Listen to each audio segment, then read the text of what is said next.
And it is 6 p.m. on another device. And so, welcome to the June 15th City of Iowa City formal agenda. And we're going to start off with roll call, please. Burgess, Here. Mims, Here. Salih, Here. Taylor, Here. Teague, Here. Thomas, Here. Weiner. Here. Welcome again to our counselors, and welcome to everyone that is in the public watching this. I did want to note that our next meeting will be at the Senior Center, which is 28 South Lynn Street, and we will be there for our first meeting in July. So hope to see you all there. All right, second item on our item number 2 is proclamations. 2A is Juneteenth, National Freedom Day, and I am going to read that at this time. Whereas Juneteenth, National Freedom Day, commemorates June 19th, 1865, when Major General Gordon Granger led Union soldiers into Galveston, Texas, bringing news that the Civil War had ended and that the Emancipation Proclamation declared all slaves to be free. And whereas Juneteenth commemorations began to be celebrated, consisting of prayer services, inspirational speeches, reading of the Emancipation Proclamation, food, games, and dances. And whereas in 1997, the 105th U.S. Congress officially recognized Juneteenth as Independence Day observance of Americans of African descent. And whereas Juneteenth reflects our community's deep belief in liberty and equality for all individuals, as all benefit from a greater understanding and appreciation of the experiences of others. And whereas Juneteenth celebrates the strength and resolve of African Americans throughout history and is an opportunity to honor African American culture, art, history, and achievement. And whereas the first major Juneteenth festival in Johnson County was hosted by Club Kanza, a group in 2007 whose name means to work in Swahili, and was held on June 26, 2011 at Mercer Park. And whereas the City of Iowa City, Johnson County, and many other sponsors are hosting free public events to commemorate Juneteenth, including an education and resource fair on June 16th, a block party and screening of Miss Juneteenth on June 17th, a blood drive on June 18th, a meal drive through on June 19th, and a historic walk-in throughout the week of June 13th through the 19th. Details regarding all of which can be found at www.johnsoncountyiowa.gov/Juneteenth. Now, therefore, I, Bruce Teague, do hereby recognize June 19th, 2021 as Juneteenth National Freedom Day in Iowa City and encourage community members to participate in the commemorative events. And here to receive this proclamation is Commissioner Roger Lucella from the Human Rights Commission. Welcome, Roger. Thank you, Mr. Mayor, and thank you, Council, for this proclamation.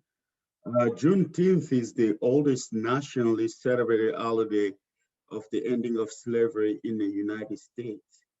It is for me such a pleasure to be accepting this proclamation for the first citywide celebration of Juneteenth on behalf of the Human Rights Commission. In the word of President Obama, Juneteenth has never been a celebration of victory or an acceptance of the way things are. It is a celebration of progress. It's an affirmation that despite the most painful parts of our history, change is possible, and there is still so much work to be done. His word rings true today, especially with all the new laws passed and signed by our governor attacking diversity and racial justice lately. So let us not sit back. Let us keep working and continue to move our city forward with racial justice issue and victories. Let us be bold, be brave, change the world, and leave a legacy for others to follow. I hope the council will take part in all the festivity celebrating Juneteenth this week and especially this Thursday with the Black Party and the screening of Miss Juneteenth. I will also invite the council to be part of the HRC Summer Series and to take part in the Iowa City Bias Challenge. Thank you all for all you do. Thank you, and thanks to the Human Rights Commission and all that you all are doing. And I did want to make note that Juneteenth is a city holiday, and so we're very excited that this is our inaugural year for Juneteenth being a holiday here at the City of Iowa City. Item 2B is Waste and Recycling Workers Week. Whereas, according to the Center for Disease Control and Prevention, the eradication of many diseases in the Western world is due in large part to higher public sanitation standards resulting from effective garbage disposal. And whereas the proper collection and disposal of waste, recycling, and organic waste are integral to preventing litter and dump heaps. And whereas the City of Iowa City values and celebrates dozens of workers in the public and private trash, recycling, and yard waste and organics industry in our community. And whereas the City of Iowa City promotes environmental sustainability through reducing waste and increasing recycling and composting. Now, therefore, I, Bruce Teague, Mayor of Iowa City, Iowa, do hereby proclaim the week of June 13th to June 19th, 2021 as Waste and Recycling Workers Week in Iowa City and urge our community members to recognize the valuable role that collection and removal services for trash, recycling, and yard waste play in our daily lives. And here to receive this proclamation is Patricia Fossum, Assistant Superintendent, Refuse. Welcome. Thank you. We greatly appreciate this proclamation and recognizing the hard work of the refuse staff and all waste staff provide to the City of Iowa City and to Johnson County. And on behalf of the Refuse Division, I greatly appreciate this proclamation. Thank you so much for all that you do. Thank you. Really appreciate it. All right, item number 3 is special presentations. And we're gonna have 3A is going to be an update, a COVID update from Johnson County Public Health. And I'm gonna welcome Sam Jarvis, who is the Community Health Division Manager. Welcome. Good evening to the City of Iowa City, and as always, thank you for having us. We always appreciate the opportunity to provide updates on both the fronts of our COVID-19 response as the community. In terms of what we're seeing with cases, as many have seen on the state's website, we are experiencing single digits, which is wonderful to see. Cases have not been this low since the beginning, and that was during a time where testing was not as prevalent, as many remember, and testing was somewhat restrictive to certain parameters. And so the profile of those cases are much younger, as we've begun to report the past several months, an average age of roughly about 28, 29 years old. It's not necessarily those who are 12 years of age and younger who cannot be vaccinated yet at all. It's still some adults, and then we do see some 30 and 40 range, even older adults who have not been vaccinated, some who have been. And we know that there are breakthrough cases on rare occasions. But as we've seen lower digit cases, we've kind of switched our strategy with our contact tracing team. And so we've been working with them this past couple of weeks to train them and provide them the tools and information so that they can address vaccine questions while they're on the phone with those who they are performing investigations and contact tracing with, to kind of better utilize their time and kind of begin to explore more preventative measures on that front. So we're excited to be able to do that starting this week with our team. In terms of vaccination, Johnson County continues to be the most vaccinated county in the state. So we're really excited about that. We're happy that our community gets it. And so again, a huge thanks to everyone who's been vaccinated so far and those who are planning on getting vaccinated. What that means is roughly we're at 55% of our total population. And that's based off of the 2019 census estimate for those who want to look at that math and everything. So roughly we use a baseline of 151,000 folks. And so to put that in perspective, every percentage point that we want to gain is roughly about 1,500 people a week. or so when we're looking at kind of movement. And so when we're averaging about somewhere between 30 to 100 new doses a day, we know that getting a percentage will take a bit of time, roughly a week to 2 weeks. And so we've seen some increases, one most notably with the announcement that Pfizer is for those who are 12 and older. And so we can hope to continue to vaccinate those younger folks.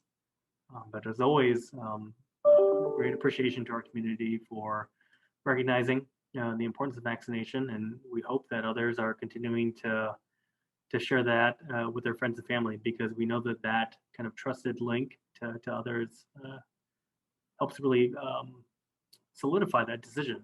It's not always influencers or other celebrities and things. It's really those trusted folks. So as always, happy to answer any questions that the council might have. Thank you, Sam. Do you have a number as to what percentage of the eligible population is vaccinated or has had at least one shot, which is sort of the metric they're using in the country as a whole to get to the 70%? When we're looking at that, I know that we've looked at it. It gets a little difficult with the 12 and older cutoff. There's some data sets I know staff have been utilizing. So we are, I believe, last time reported was around 66%.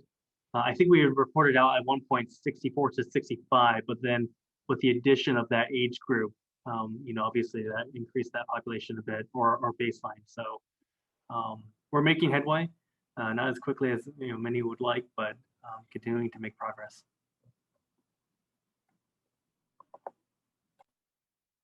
Thank you so much, Sam, for all that you're doing. Really appreciate it. Thank you. Thank you for the opportunity. Great. All right, we are at items number 4 through 8, which is our consent agenda. Could I get a motion to approve the consent agenda? So move, Saleh. Second, Taylor. All right, if anyone from the public would like to address this topic, I ask that you raise your hand at this time and I will call upon you. And this will be for any items that is on the consent agenda. Seeing no one, council discussion. Roll call, please. Mims, Yes. Sali, Yes. Taylor, Yes. Teague, Yes. Thomas, Yes. Weiner, Yes. Burgess. Yes. Motion passes 7-0. Item number 9, this is community comment, and this is a time where people from the community can address any topic that is not on our formal agenda. Individuals will be provided with 3 minutes to speak, and we all have a timer for you that will be showing. So if there's anyone that would like to speak at this time, please raise your hand. And this would be for any item that is not on the formal agenda.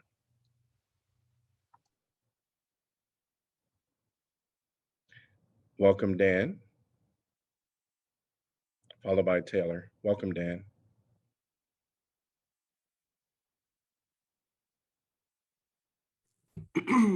Good evening. I would like to speak in support of the Excluded Workers Fund, something which will benefit the entire community and not just excluded workers. Speaking of the EWF, it's interesting that the city, that releases by the city, such as the survey regarding how to use American Rescue Plan funds, it was only released in English. And given that many excluded workers may not be fluent in English, it seems like a very disingenuous way to receive feedback from the community when it's excluding a large number of people in it. In regards to the MRAP, this council and city government needs to walk its talk. The council published a letter last year condemning the usage of such military equipment in Johnson County law enforcement. Despite that, city manager Jeffrey Fruin has shown that he will not listen to the will of the mayor or the council regarding this issue. You all need to forbid ICPD from using the MRAP tank and contributing any funds to its maintenance or upkeep. Its usage is a form of terrorism, as it terrorizes those who see it, especially children, and negatively impacts the predominantly BIPOC neighborhoods where it's used. Even the most pro-police people should oppose it, since it decreases the trust and legitimacy of the departments who use it, and therefore the city government. I would like to say that for a city government which came out so strongly against the MRAP last summer, it's very peculiar that you all allow Jeffrey to use it at will and have done nothing more publicly to stop its usage. During the People's Truth and Reckoning Committee on June 6th, we heard from Chris Kelly and his lawyer about the injustices Kelly had faced at the hands of Iowa City Police. That includes over 8 months in custody for a crime that was later thrown out. He wasn't in jail for breaking the law. He was there because he was walking while black. Despite that judge also stating that ICPD committed major misconduct regarding his case, the city government has shown no intention of making things right with Kelly. In fact, they seem rather opposed to any kind of restorative justice for him. I would like to finish by promoting an event being held by the Iowa Freedom Riders this weekend. On Saturday, June 19th at the Hilltop Shelter in Coralville's St. Morrison Park, there will be a Juneteenth celebration from 6 to 10. We will have food, face painting games, and a book raffle. Events like the one held by the city are run by some good people, but they're also giving unnecessary credit to officials who have done little to nothing to help BIPOCs, or in some cases have actively sought to harm them. Furthermore, the inclusion of organizations like the Downtown District, whose executive director, Nancy Bird, has backstabbed BIPOC business owners like Naataki, it sure puts a big damper on the city's celebration. Thank you, Dan, and welcome Taylor, followed by Annie.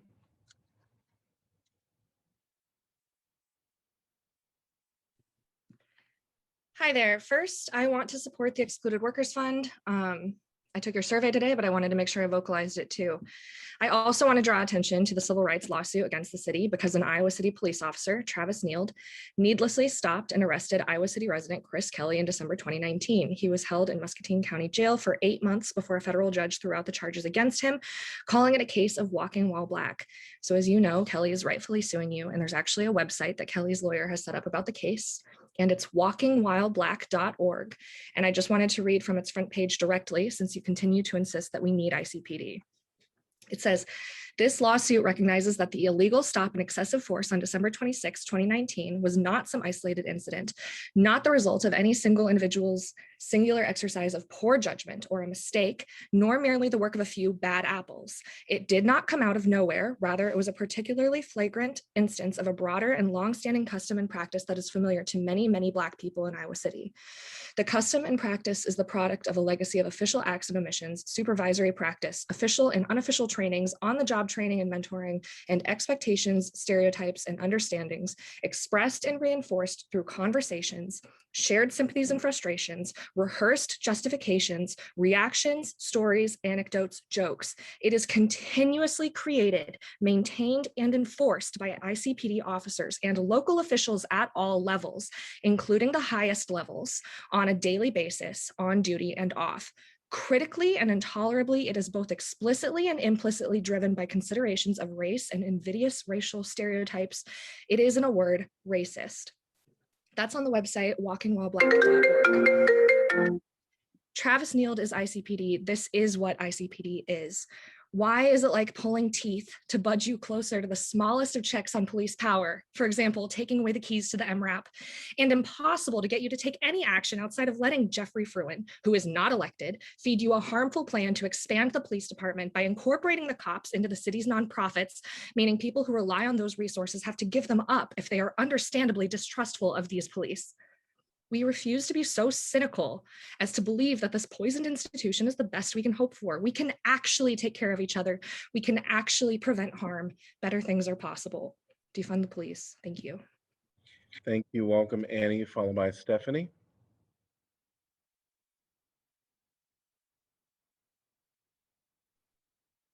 Hello, can you hear me? Yes. All right, my name's Annie and I live in Iowa City, and I have a few things I'd like to amplify tonight. First, I also want to advertise the Iowa Freedom Riders Juneteenth celebration this Saturday, June 19th from 6:30 to 10 p.m. at the Hilltop Shelter in Coralville's St. Park from 6 to 10. Join community organizers that are putting their money where their mouths are and celebrating and fighting for Black liberation.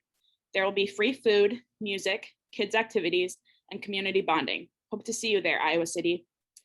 On another point, I'm disappointed that none of the council has publicly commented on the violation of Chris Kelly's civil rights at the hands of ICPD officer Travis Neild and Assistant Johnson County Attorney Jude Panel. If this council proudly states that Black Lives Matter, why are you silent when the most egregious forms of racism are perpetuated by your coworkers? I dream of a day when Iowa City Council's actions match their empty words. It's offensive. Next, I'd like to talk about the MRAP tank. I'm failing to understand why both the mayor and the council publicly condemned the existence of the tank, but it can still be used as the police department pleases. Why does the city manager's opinion get to matter more than our elected officials? I'm demanding that council refuse to fund the tank moving forward and place sanctions on our police department for continuing to use it to terrorize BIPOC people in our town. Next, I want to discuss the need to spend federal ARP funds on an excluded workers fund. The Biden administration specifically mandated the funding the city gets that goes toward those that are historically harmed by our society, including women, Black and Indigenous people of color, and small businesses. The excluded workers fund would support all of these groups. Using our tax money in a way that helps the most vulnerable is the best way it can be spent. And you are the ones with that kind of power. Use it wisely. Finally, I want to talk about the insidiously planned and violent clearing of unhoused people's encampments on May 24th. The city still hasn't said anything. You all should formalize a public apology to these people who were not explicitly warned of the destruction of their homes, despite city statements saying otherwise. The city should also be making successful efforts to identify those whose items were disposed of and replace them. Why does the city hate poor people so much? The money to fund public works and the police to destroy those people's already difficult lives could much better be going towards government housing that doesn't enforce unreachable, non-trauma informed practice standards on those needing shelter the most. Thank you. Thank you. Welcome, Stephanie.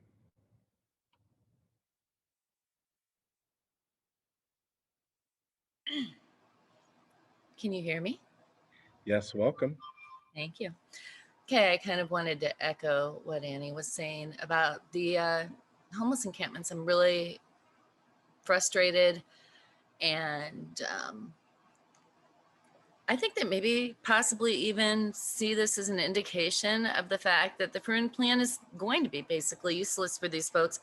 I mean, you have your person, the Frun plan suggested hiring in place at Shelter House, and yet that person has not done any street outreach to the folks who had their home, or had, you know, their what is ostensibly their home razed to the ground and their belongings stolen. And so is this what the Frun plan looks like? Is it just lip service to the idea that that person is there to do street outreach, but then doesn't actually go out into the community that they're working with to perform any real outreach?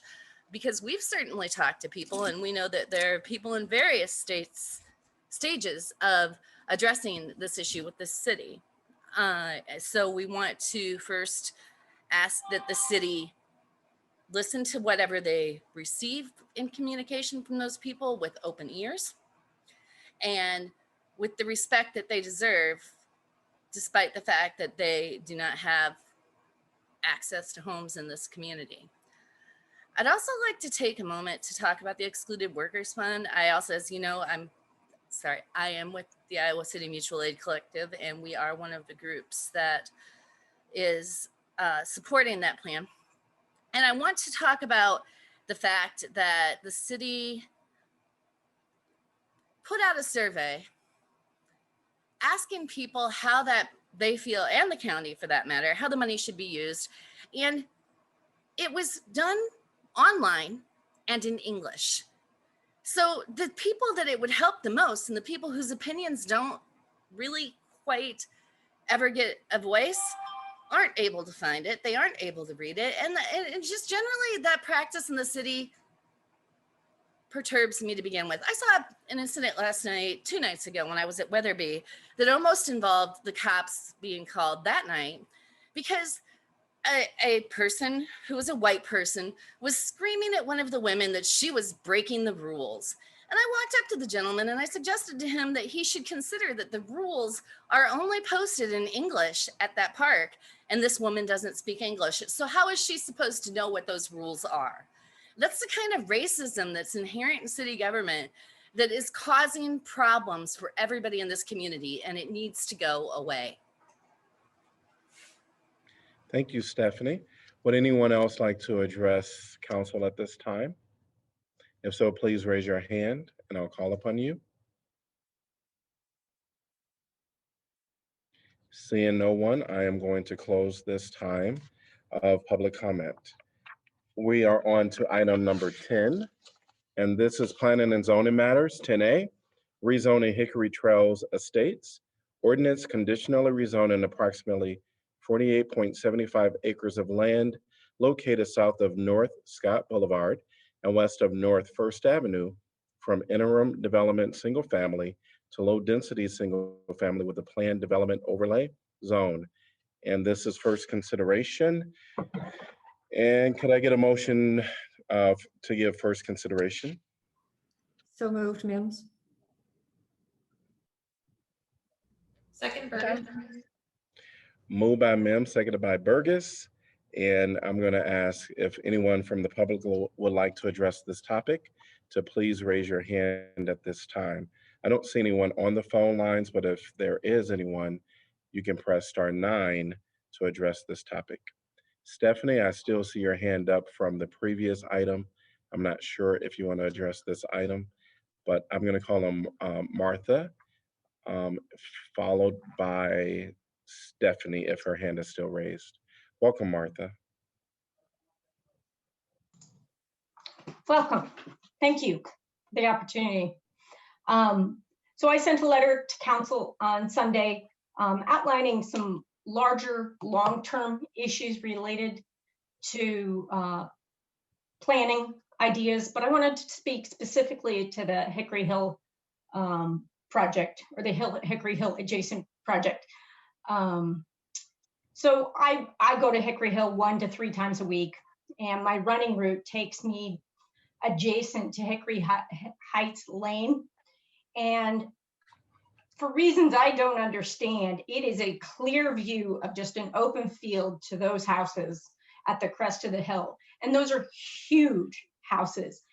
And I curse them every time I go by. And I don't understand why there is not a woodland buffer between the trail and those houses. It is offensive to me that these people get to impose their ostentatious lifestyles on my nature experience. I don't understand that, which leads to this whole woodland buffer issue with the proposed development. Yeah, they went to the single loaded street, but it's just a handful of street trees and a little bit of prairie. There's not any attempt to actually create a buffer, a visual buffer. So basically, for people in the park, that experience is going to be really heavily impacted. I'm all for the senior housing. Somebody suggested in the last meeting, gee, why don't you just split the two apart? They're kind of trying to shove two different animals together. I think that's a great idea. The senior housing that is tasteful, it's thoughtful, it's well landscaped, like that is very well thought out and seems appropriate for the location with appropriate density. I will also point out, returning back to my letter, is these lots are half-acre lots. That's 5,000 square feet of buildable area. It's pretty massive. You're going to get huge houses. You are going to get huge houses on these lots. Now you compare that to my little house. It's 570 square feet on 0.2 acres in the Longfellow neighborhood. It's a great living experience. We just need to think differently about how we do planning. In Germany, for the trades, they look ahead to like, what kind of needs do we have in our community in terms of, do we need carpenters? Do we need electricians? Do we need chefs? And they actually allocate to the trade schools, you should be using this amount, you should be opening up this many slots. It's not based on desire, it's based on market need. Why can't we do the same thing with planning? Thank you. Thank you. Welcome, Stephanie, followed by Adam.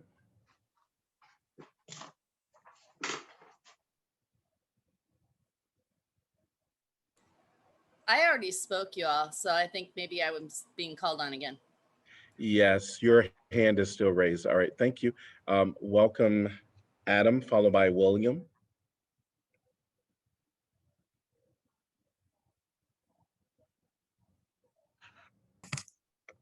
I thank you, Mayor Teague. I want to speak not just as a member of the public here, but also in full disclosure as a representative of Nelson Development tonight, the part of the development team that is proposing the senior assisted living facility.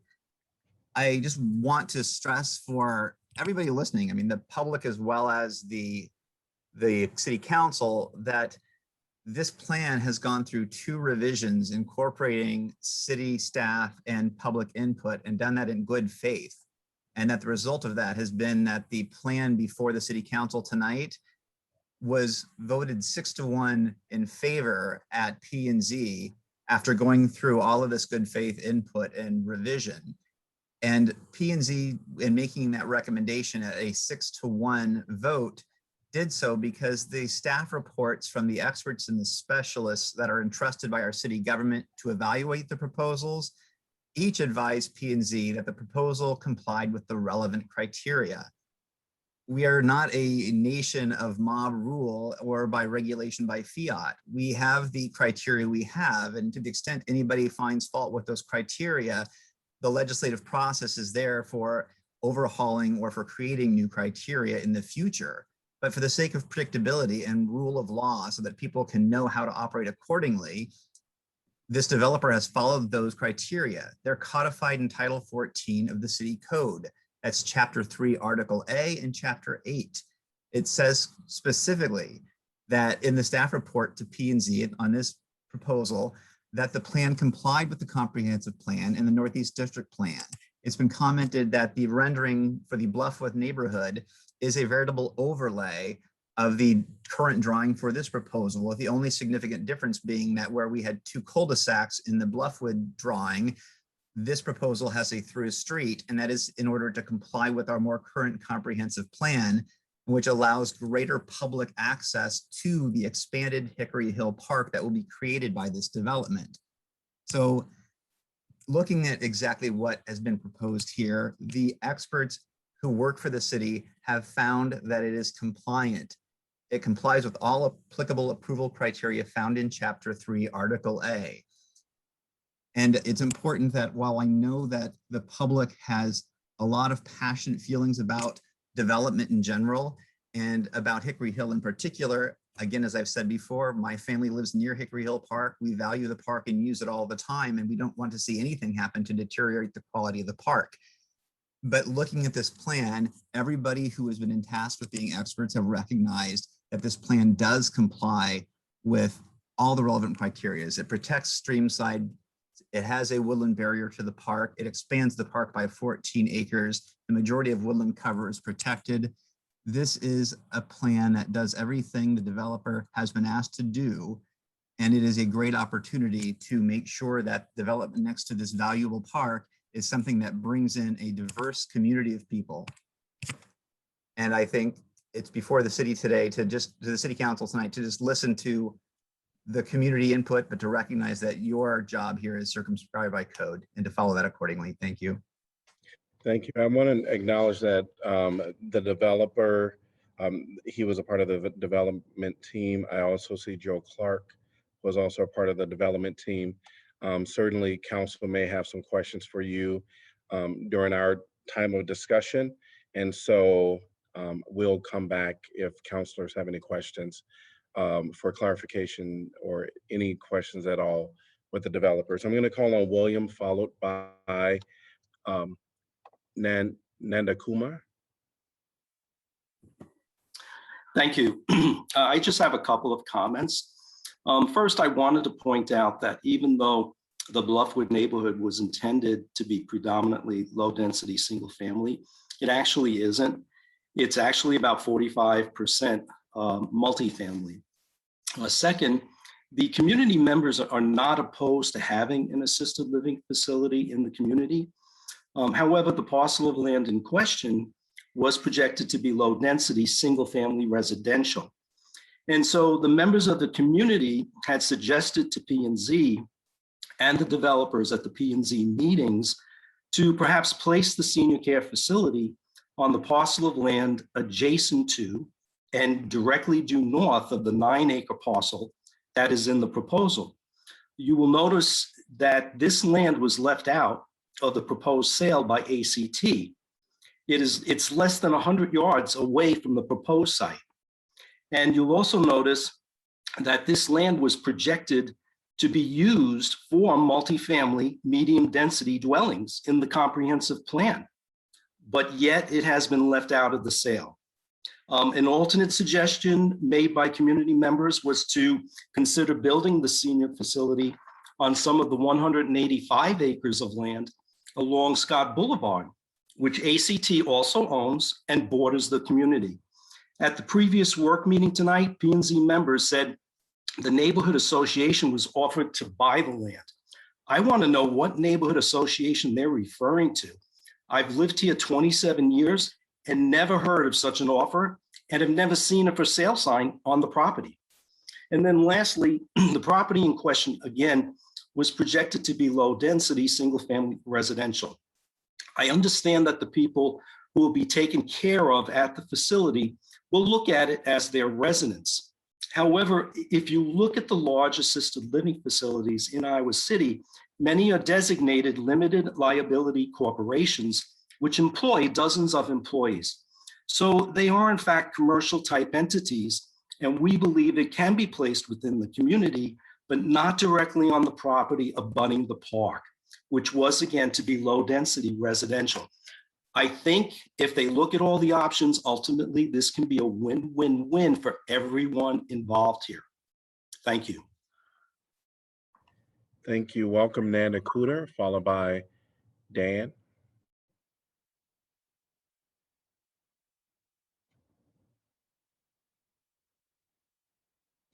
Yep. Thank you, Great. Mayor Teague. My name is Kumar Narayanan, and I wanted to thank all the city councilors for considering this matter. So we have objections on multiple fronts to this process and this plan, but the first and most salient objection is this is a major deviation from the comprehensive plan laid out for development of this land and all land around it. But there's also a major conceptual critique we have of this. This is a major appropriation of a public good. This land would not have near the value if it was not close to Hickory Hill Park. And I would challenge the developers to disclose how much money they're making, the value of the park, and the relative value of the public good that is contributing to their profits, because that's what's at stake here.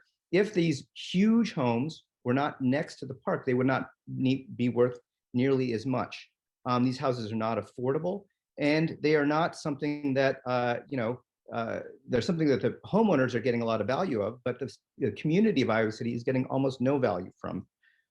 There's also, Adam raised multiple things about this process being done in good faith. I was at both planning and zoning commissions meetings, and there were multiple irregularities that I had questions about. For instance, the traffic study was done in January of a pandemic. There's no way that traffic study is valid for other parts of the year. The renderings placed were from different angles. There was no attempt to look at the view shed, the sound shed, the water quality. These questions were, you can ask the community members there and canvass them. I doubt that they were answered to a degree of confidence from the community members. There's also the significant issue of a buffer zone.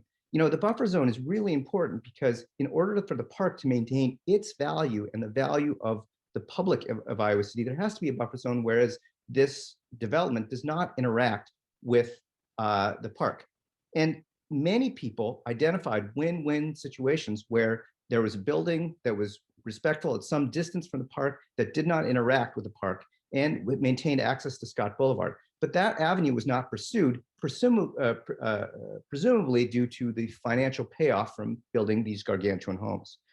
And then, there's also a significant racial justice component. As I personally, I would not feel comfortable running in this large neighborhood, entering the park from that, kind of neighborhood. I feel like there's multiple issues that were not considered. And I hope the councilors would take these views in contrast to the very polished and cursory presentation from the developers. I'm also going to say that I'm going to lower my hand, but my wife will also speak. I'll raise my hand again. Thank you very much. Thank you.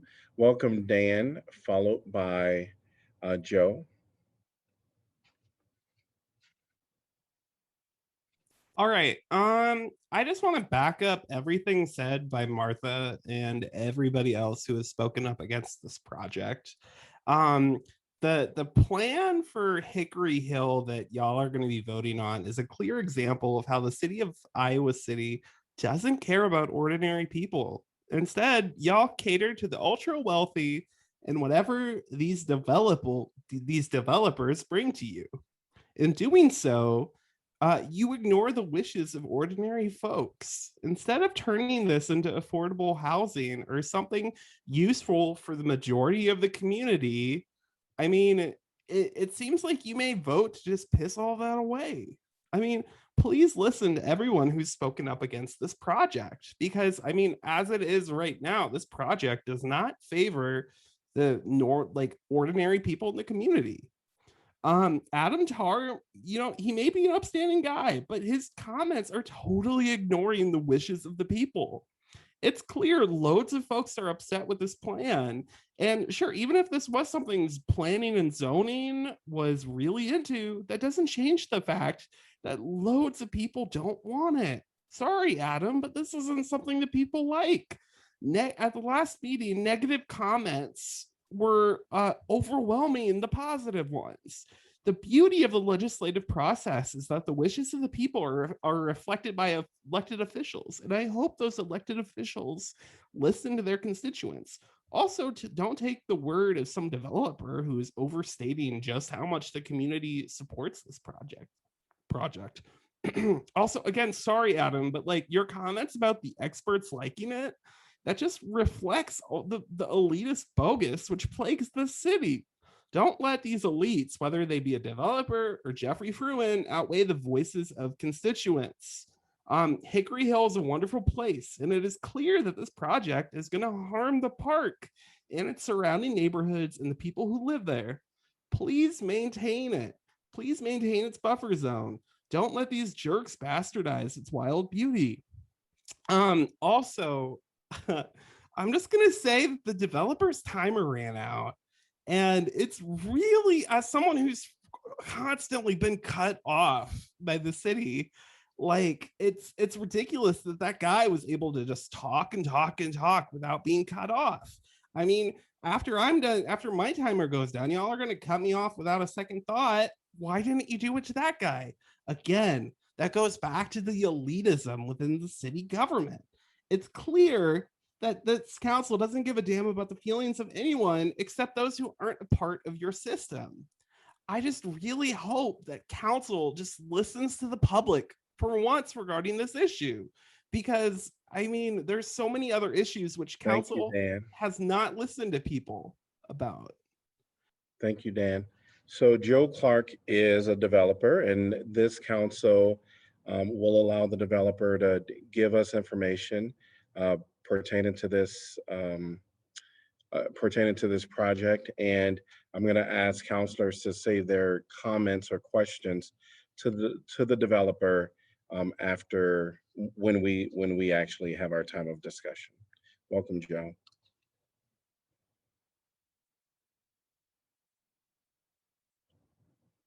You're on mute.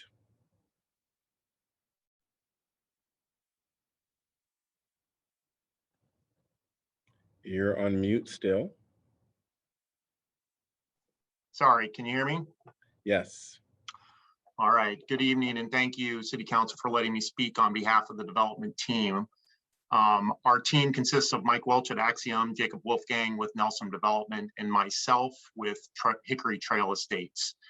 First off, I want to say that I am an East Sider in Iowa City and have lived near Hickory Park since I was born.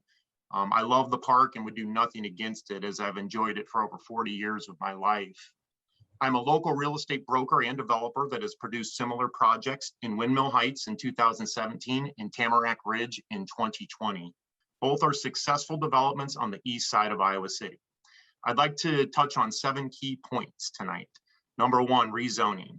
The comprehensive plan, the Northeast District Plan, and the Bluffwood Neighborhood Plan are land use scenarios intended to be general guides that may occur in this neighborhood. The principles set forth in these plans were used closely by our development team in creating the concept being brought before you tonight.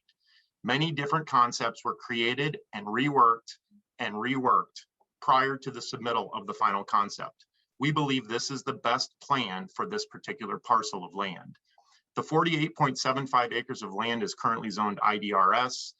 We're looking for it to be rezoned to OPD RS5, and RS5 is the lowest density zoning available to us as the developer.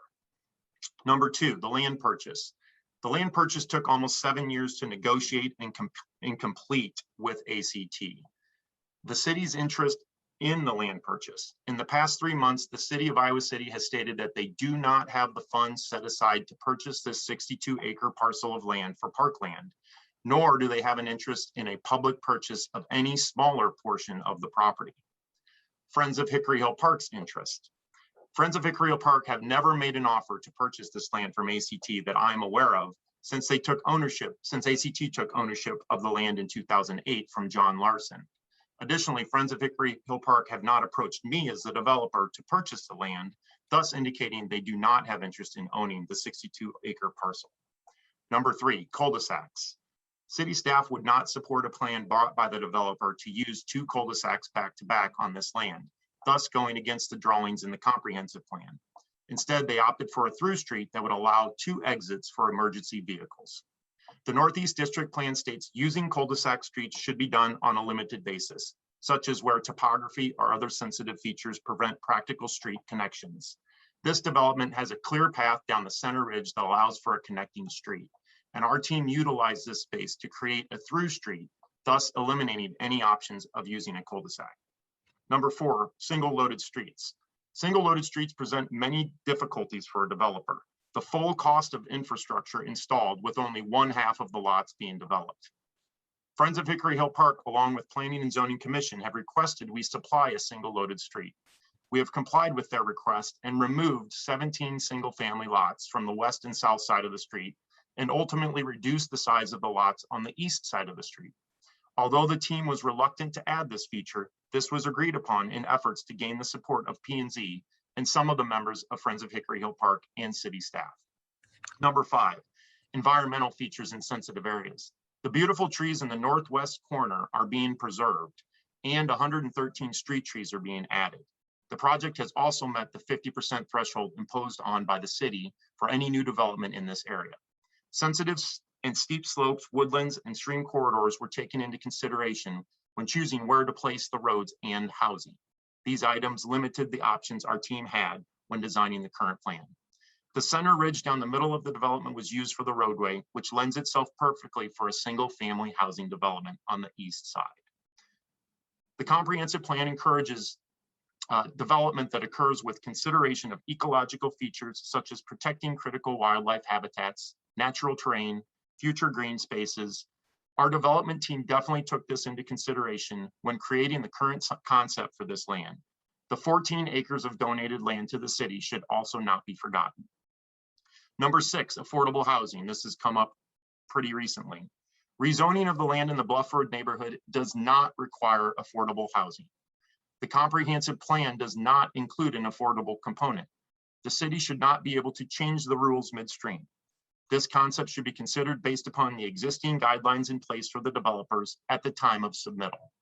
Single family lots are only 70 feet wide. This goes in line with affordable housing. Most of the lots originally were 85 to 100 feet wide.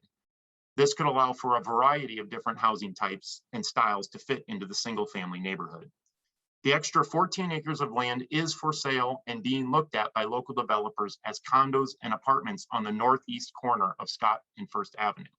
This will complete the entire 62-acre parcel of land and will give some diversity to the available housing in their area upon completion. Lastly, supply and demand. As a local real estate broker, I see this development as a positive way to increase housing stock at a time that it is needed most. The housing market has reached a crossroads with supply and demand. The higher the supply, the lower prices will be in the market. Each development that is turned away by council is lowering supply and only making housing less affordable across the city. In conclusion, a private piece of land that is negotiated to be purchased by a private developer should have parameters by which he or she can use the land. This parameter in this situation is the Northeast District Plan and the Comprehensive Plan, created by the city staff, city council, staff, and public input. These items were used by city staff, Planning and Zoning Commission, and my development team to pave the way for the rezoning request being presented today. Our concept and preliminary plat are in line with the requirements imposed upon us as developers, and I'm asking you tonight to vote yes for rezoning on this great project. Thank you. Thank you, Joe. Is there anyone else from the development team that you're aware of that want to address this? Because I believe I want to bring them up now so that we really should have had an item that said, developer comments before the public spoke. Do you know if anyone else wants to address from the development team? I don't think Mike Welch wants to. He can speak up if he wants to right now, but I think I was going to speak on behalf of us and then Adam Tarr. Thank you. All right, I'm going to continue with public comment at this time, and I'm going to welcome Ann, and this will be followed by Kamar's wife, and I'll need you to pronounce your full first and last name when you come forth. Welcome, Ann. Thank you, Mayor Teague, and thank you, city councilors, for this opportunity to talk. I was very glad to hear tonight during the work meeting with councilors in planning and zoning that the comprehensive plan needs to be reviewed carefully and also presented to the public in a more transparent way. That has been something we've been extremely disappointed in all our years here in Iowa City. And plans get changed very easily, and I do not agree that this is the best plan for this property.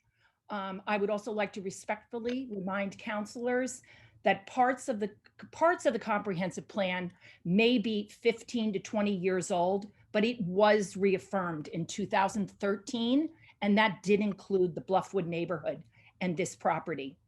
I would like to simply say we can do better for this piece of property. And it is a beautiful piece of property. It is neighboring on two neighborhoods here, as well as beautiful Hickory Hill Park.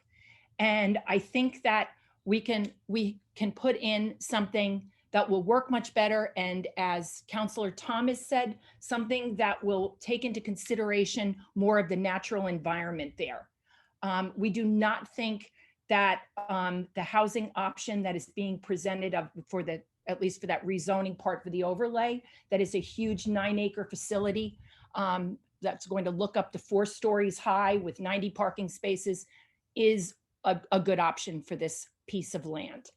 I would also just like to say, I have to say I was a little bit offended by a comment during the work meeting from one of the commissioners where there's a group of people who are rallying the troops. I really believe that the opposition to this plan comes not from this rallying cry where people are trying to get others involved to oppose it, but it's truly heartfelt concern for the character and integrity of Hickory Hill Park and the Bluffwood neighborhood. So I am asking you as city councilors and the mayor to please vote to deny this rezoning request. Thank you. Thank you. Welcome, Kamar, wife, followed by Taylor. And I'll ask that you state your full name, please. Hello, yes, can you hear me? Yes. Okay, I'm Asha Bandari. So I'd like to comment on some of the points made previously and to develop them further, beginning with the fact that the park is a public good. It's a good that is funded by taxpayer dollars. So let's start with that, kind of reflect on that. The park is a public good. It's funded by, taxpayer dollars. The development would not have the market value that it has, but for the existence of this park. And therefore, as taxpayers, we are subsidizing the profits of the development. Okay, so that's sort of the first point that I think really needs to be emphasized in terms of the relationship between the park and the development. This is not a case where there's private land, and people want to do what they want to do with the private land and people shouldn't interfere, because the land only has the quality that it does because it is dependent on this public park for its character. Okay, so the second point is that this plan does not abide by the comprehensive plan and by the sort of spirit of the idea of the buffer zone. So the development proposal right now would still degrade the experience of being in the park and the ecological value of the park. Because the city would be subsidizing this development, and the developers are asking for a rezoning. They're asking for a change that would enable them to move on.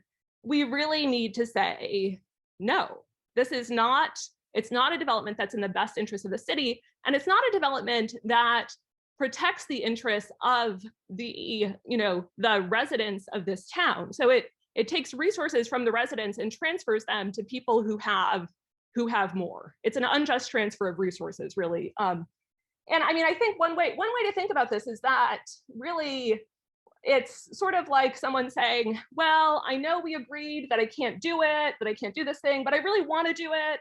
And if you just kind of change the rules, and I'll be able to do it, so please change the rules for me. And this, of course, as any marginalized person knows, that kind of exemption is not made for marginalized people, nor ordinarily. The idea that it's even a reasonable request only emanates from a social position that assumes a certain amount of privilege and entitlement.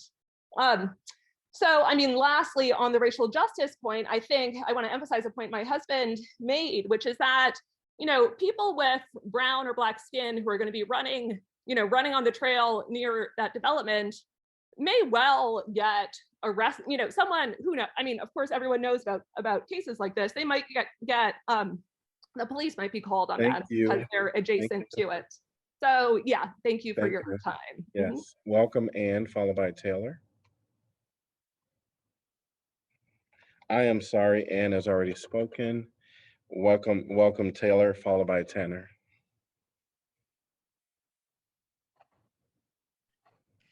Hi there. Yes, I would also like to back up everyone who opposes this project. We shouldn't be using this land for more low density single family housing. That's not the housing we need here. And the people do not want it. I'm sorry if that hurts the developers' feelings, but I don't know, it's not mob rule to listen to the public. I also really hated that rallying the troops comment. I think it's very reflective of actually a lot of rhetoric we've heard from council and from other, city employees and people associated with the city, that if you are hearing a whole lot of an opinion that you don't like, you like to say it's like one group or that they've like roped in all their friends. And that's not the case. Maybe there's actual genuine concern here. Maybe the people affected just genuinely don't want this project, and maybe it's not like conspiracy against you. I just really am tired of that line of thinking. When people come together here, it's because they all feel the same way. It's not because it's a conspiracy. Thanks. Thank you. Welcome, Tanner, followed by John. Hello, Council. I also just wanted to say I found it very disturbing how both developers were allowed to speak well past their time limit. We've seen people get cut off on the dot. Most recently is, just I think 2 people before me. Whereas I think Joe, he had to have gone well over a minute over his time. And I understand if maybe you meant to include an item on the agenda for a developer comment, but that item wasn't there. And maybe in the future we could have something like that, but we didn't have that. And I want to believe that this process works and that we're all getting a fair shot. But when I see rich people getting more of a voice than your ordinary people, just makes that somewhat difficult. And also, Joe Clark, the park is called Hickory Hill Park, not Hickory Park. You might want to get that one down if you're going to pretend to care about the park. Thank you. Thank you. Welcome, John.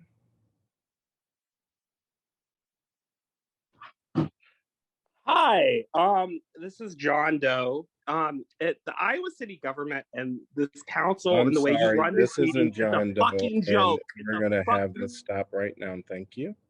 Would anyone that hasn't addressed this topic, that want to address this topic, please raise your hand now.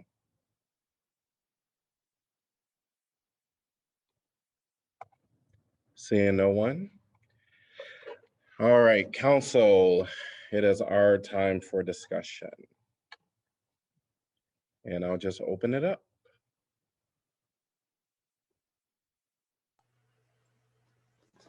Well, I'll open the discussion.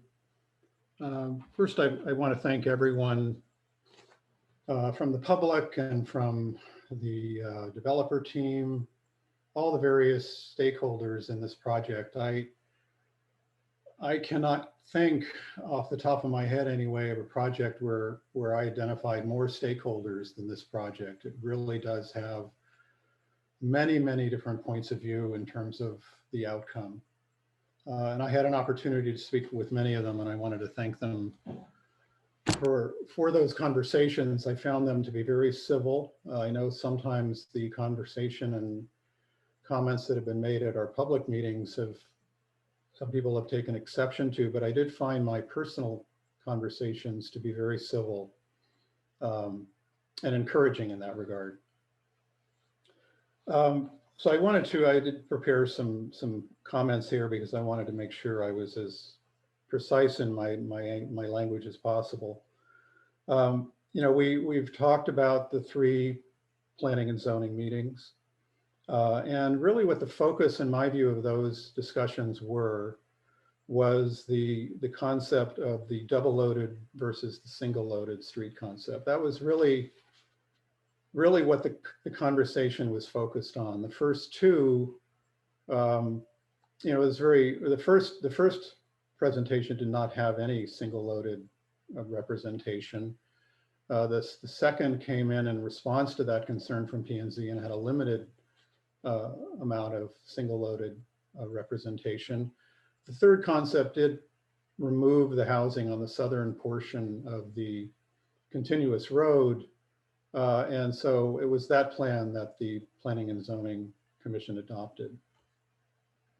And I would agree that a single loaded street with a public right of way defining the park boundary can be a preferable frontage to Hickory Hill Park, depending on the circumstances. But I do disagree with Planning and Zoning's recommendation in satisfying the Northeast District's planning principles pertaining to development east of Hickory Hill Park. Just to give a little brief discussion or description of the planning principles. The neighborhood planning principles evolved from the Northeast District planning workshops, which were held in spring of 1998. It was a citizen planning team that emphasized the importance of preserving the natural beauty of the Northeast District. And the planning principles are under a number of different categories, but the one I wanted to focus on would be preserving natural features, which was the second principle. And I wanted to recite the second principle. It stated that incorporating and maintaining a green open space buffer between Hickory Hill Park and urban development to preserve the natural integrity of the park. That's on page 8. The need for that green open space buffer was referenced in several sections of the Bluffwood neighborhood narrative, which follow the principles. In my judgment, the current proposal does not provide the public need of a sufficient buffer to preserve the integrity of the park experience, which includes the multiplicity of long and short views of the visually prominent ridgeline to the east from the park's open space clearings and trails. The buildable land along the single loaded portion of the street in the current proposal must conform to the alignment of the ridgeline. We heard that discussion earlier tonight. That's really a given with this project. In thinking about the single loaded concept, the alignment of the development never changed. And in fact, as Phoebe mentioned, in the third iteration, the road actually moved closer to the park. But in any event, the actual developed area of road and buildable land really was limited in terms of where it could go. And if you look at a map of the area, the ridge line moves quite close to the property line between the private property and the ACT property and Hickory Hill Park. So I would add that the buildable land along the single loaded portion of the street, which must conform to the alignment of the ridge line, is again, in my judgment, too close to the park to provide an adequate buffer preserving the integrity of the park experience. So I then went to look at what future considerations could be given to how that public need directly created by the rezoning could be satisfied. The first point I would make is that we need to provide greater clarity regarding the principles of development for the property. Council could consider amending the Northeast District Plan, or based on what we have learned from this zoning application, develop a new concept. Second, I would say that we need to prepare more thorough visual depiction of the proposal that emerges from those planning principles, so that we all have a better understanding of its impacts on and the relationship with the surrounding conditions. The technologies are available now to really carefully and accurately depict what's being proposed. And in a project of this nature, which is quite complex, and as I mentioned, it has multiple stakeholders, we really need to make sure that everyone understands what they're looking at. And I can tell you, even with my design background, in looking at particularly the single family component, looking at a two-dimensional drawing of a site plan really is not sufficient to understand the impacts of that development. Third, I would say we need to consider broader utilization of the purposes of the plan development overlay zoning to achieve the Northeast District's planning principles pertaining to preserving natural features. I also took a look at some of the purposes of the plan development overlay that I think are pertinent to this rezoning, and I'll just mention a few of them. One, providing flexibility in the site planning of buildings, open spaces, and circulation. Two, encourage the preservation and best use of existing landscape features through development that is sensitive to the natural features of the surrounding area. Three, promote efficient land use with smaller utility and street networks while maintaining pedestrian-oriented street frontages. And under that purpose, I would mention that given the information that we've received, I think the senior living proposal has promise. I again would like to see better graphic depiction of that plan, so we understand its relationship to First Avenue, basically to all the contextual issues in all directions that pertain to it. But I do feel that the concept of having senior housing in that location has some value. There's also, I think, potential for clustered residential development near Scott Boulevard. That's in the plan. And what we have now is essentially a single family concept running from beginning to end. And fourthly, encourage opportunities for energy efficient development. So in sum, I would just simply say that if we are more consistent with the planning principles of the Northeast District Plan and consider opportunities promoted and encouraged by the plan development overlay zoning, I do believe we will have a better project. And I think that better project is possible.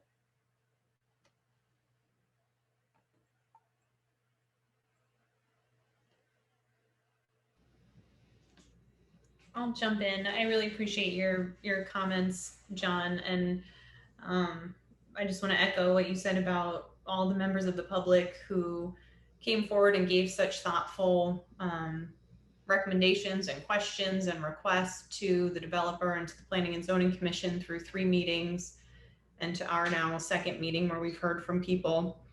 However, I do think that this proposal meets the comprehensive plan, and I do think we should approve the project and go along with the Planning and Zoning Commission's recommendation. This is a very difficult project because it balances some starkly competing interests. And we know that, we can see that, we can hear that from what folks have said. But I don't know that it's possible to reconcile those and still provide what we're obligated to provide given the current existence of the plan and the code in which we're operating. We don't really have the option to make new rules or new policy or amend the plan on the fly given particular shortcomings with a particular proposal when those concerns, as they've been raised throughout the process, I really do believe have been addressed. We've seen the environmental concerns, and I share many of those. And I think how the developer has proposed increasing the woodlands that will be saved, the fact that one of the conditions of the conditional zoning agreement is to have the woodland management plan that will be approved by the city forester. The fact that the buffer on the streamway has been increased. I do think there's been changes to accommodate those concerns. And certainly it may not be enough for many people, but also what we're hearing is that this is a matter of degrees. And if we want to come to a development that can occur, because I've heard many, many people say, not against development, just want some changes to this particular plan. But we're also hearing people say that the senior housing isn't appropriate here, and that's too much density. And we're also hearing people say that it's not dense enough, that if we want to address our need for affordable housing and do the best that we can in terms of our climate action goals, we should have more density. Personally, I was disappointed when this plan was amended to take away the multifamily that was in the northwest portion of the property, because I think having that variety of housing types in a single development is really important, and it is an articulated goal. So I think the challenge of balancing these competing interests is not something that I approach lightly, but this plan has been amended, it has been vetted, it has been reviewed by planning and zoning to get them to the point of recommending approval. And hearing some of their reasoning during our work session this evening helped me to understand that this is another opportunity where the council might reject the good because it's not perfect, but I don't think that we're able to make this perfect. And I realize that it's messy and it's not satisfactory to many people, but for those reasons, I will be supporting this project. I'll go ahead and go next. John and Laura, I agree with, and thank you for your comments for the public. We've had a lot of public input on this, and I think that's really important and appreciate people sharing their concerns. I think one of the comments you made, Laura, is really important here, and that is that there are a lot of very, very different competing views and interests on this when it comes to this project. And I think a lot of those views are very passionate and very strongly held. And for that reason, I would agree that I don't think there is the ability to come to a plan or solution that really would work for everybody. I think one of the P&Z members mentioned that they really hadn't heard anything negative about the senior living until the third meeting. And so, I mean, things change. But from my perspective, looking at all the documentation from the public input to the staff analysis, et cetera, in P&Z meetings, certainly our staff and P&Z came to the conclusion that this meets the comp plan and the Northeast District plan. Those need to be our guiding principles. Obviously, there've been some changes, with not doing cul-de-sacs like we used to do.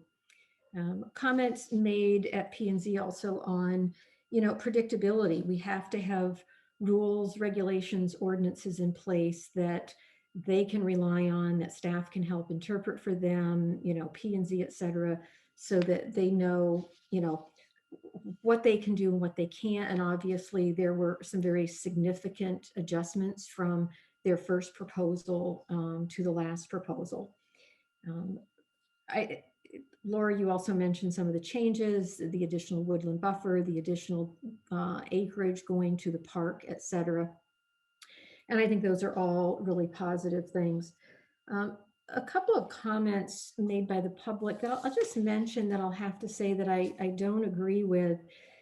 Somebody made the comment of almost like a public taking because this is near the park and these lots and houses wouldn't be worth as much if they were somewhere else. I would suggest that people look at the price of the lots and the prices of the houses going up on Tamarack right now. And those are not adjacent to Hickory Hill. And my guess is these will probably be in that same ballpark. They will probably be high-end houses, but quite frankly, that's not what we have the right to look at when we're talking about a rezoning. We're talking about land use issues. It is not about the size of the houses, the price of the houses when we make these decisions. I'm totally supportive of comments of other counselors. I think Mayor Teague, you made a comment earlier about really wanting to get us moving on some of the zoning changes we've talked about in terms of, John, you've brought up the missing middle of more of these things by right. And even I was talking, I think, to Janice today, even the idea of, maybe the requirement in some areas that you combine different housing types, but those are not the rules that we have in front of us right now. And so we have to act based on those rules. So based on that and the belief that staff and P&Z have thoroughly evaluated this and concluded, and with my own review of that it meets the plans, and I think there's been a lot of adjustments to try and address the various concerns of the public. The other, I will support it. The other comment I would make was people in the public need to understand, there's a comment made about us following the public desire. Our first and foremost responsibility is to follow the law and the rules and regulations that we have in place. So while we have had dozens, if not hundreds of people speak against this project, we cannot vote against it because that is what the people want. We have to vote, if we vote against it, we have to vote against it because we believe that we legally are entitled to do that based on the rules and regulations that are in place. I don't believe that's the case. So I will be supporting this.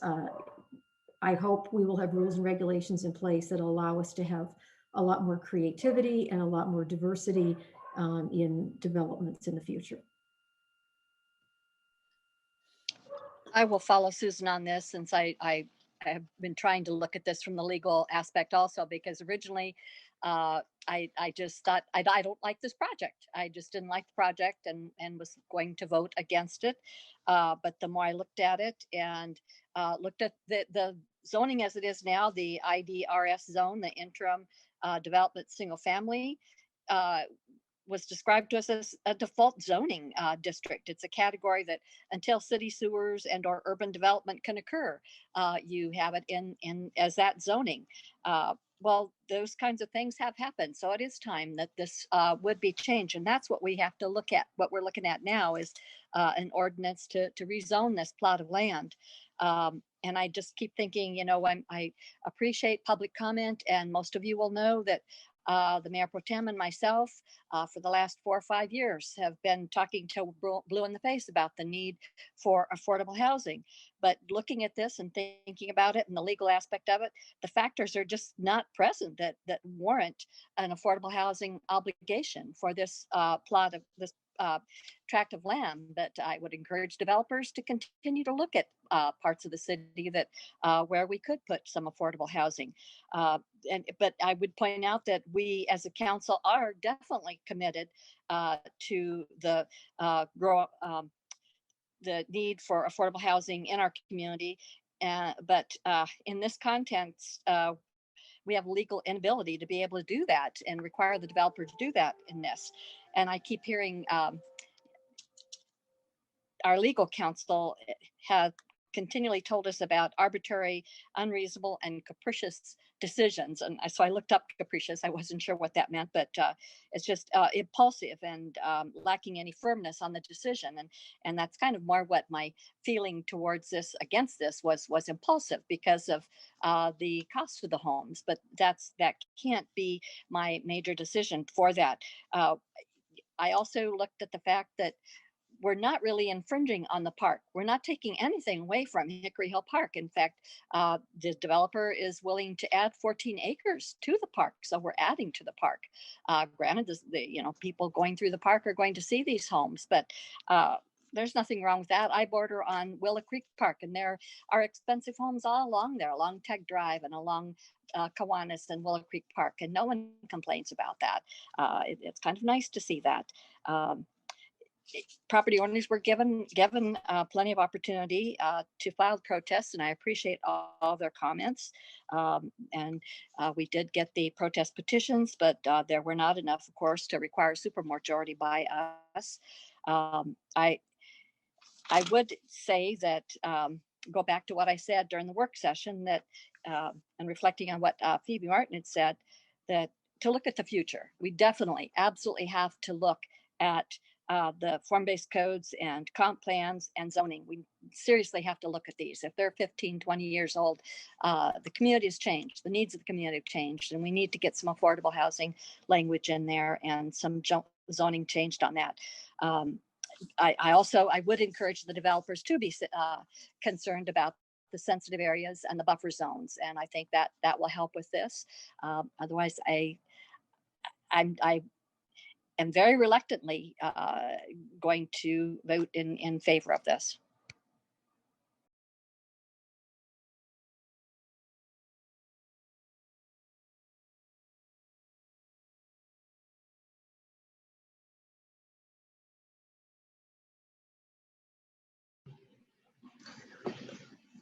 Yeah, I think I will reprise a little bit of what I said during the work session, which is we have the codes that we have and not the codes that we wish we'd have. So I really appreciate, I honestly appreciate all the work that has gone into this, everyone who's made an effort. I know a number of people who have researched and written and shown up at the P&Z meetings, and whom I've talked to as well. I really appreciate everything that Councillor Thomas laid out. I want codes that require more climate sensitivity. I want codes that give people basically the right to build duplexes or triplexes. I want different codes, and we've been talking about different codes for the time that I've been on council and before that. We need to change some of the single family codes. We need to be able to move forward. I know that staff is working on codification of the form-based code for the South District. Maybe we need more capacity to work more quickly with codes, but I will vote for this, even again, if I don't love the project, because these are the codes we have.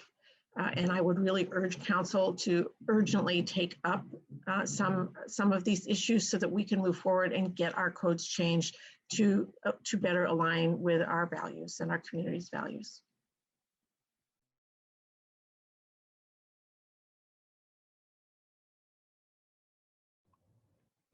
I'll go next, and then it'll be our Mayor Pro Tem. All right.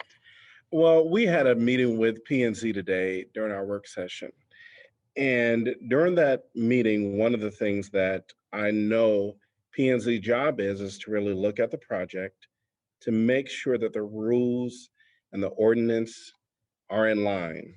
Um, and as I began to speak with people from the from the from the um, from the community, as well as I've had some discussions with counselors about this.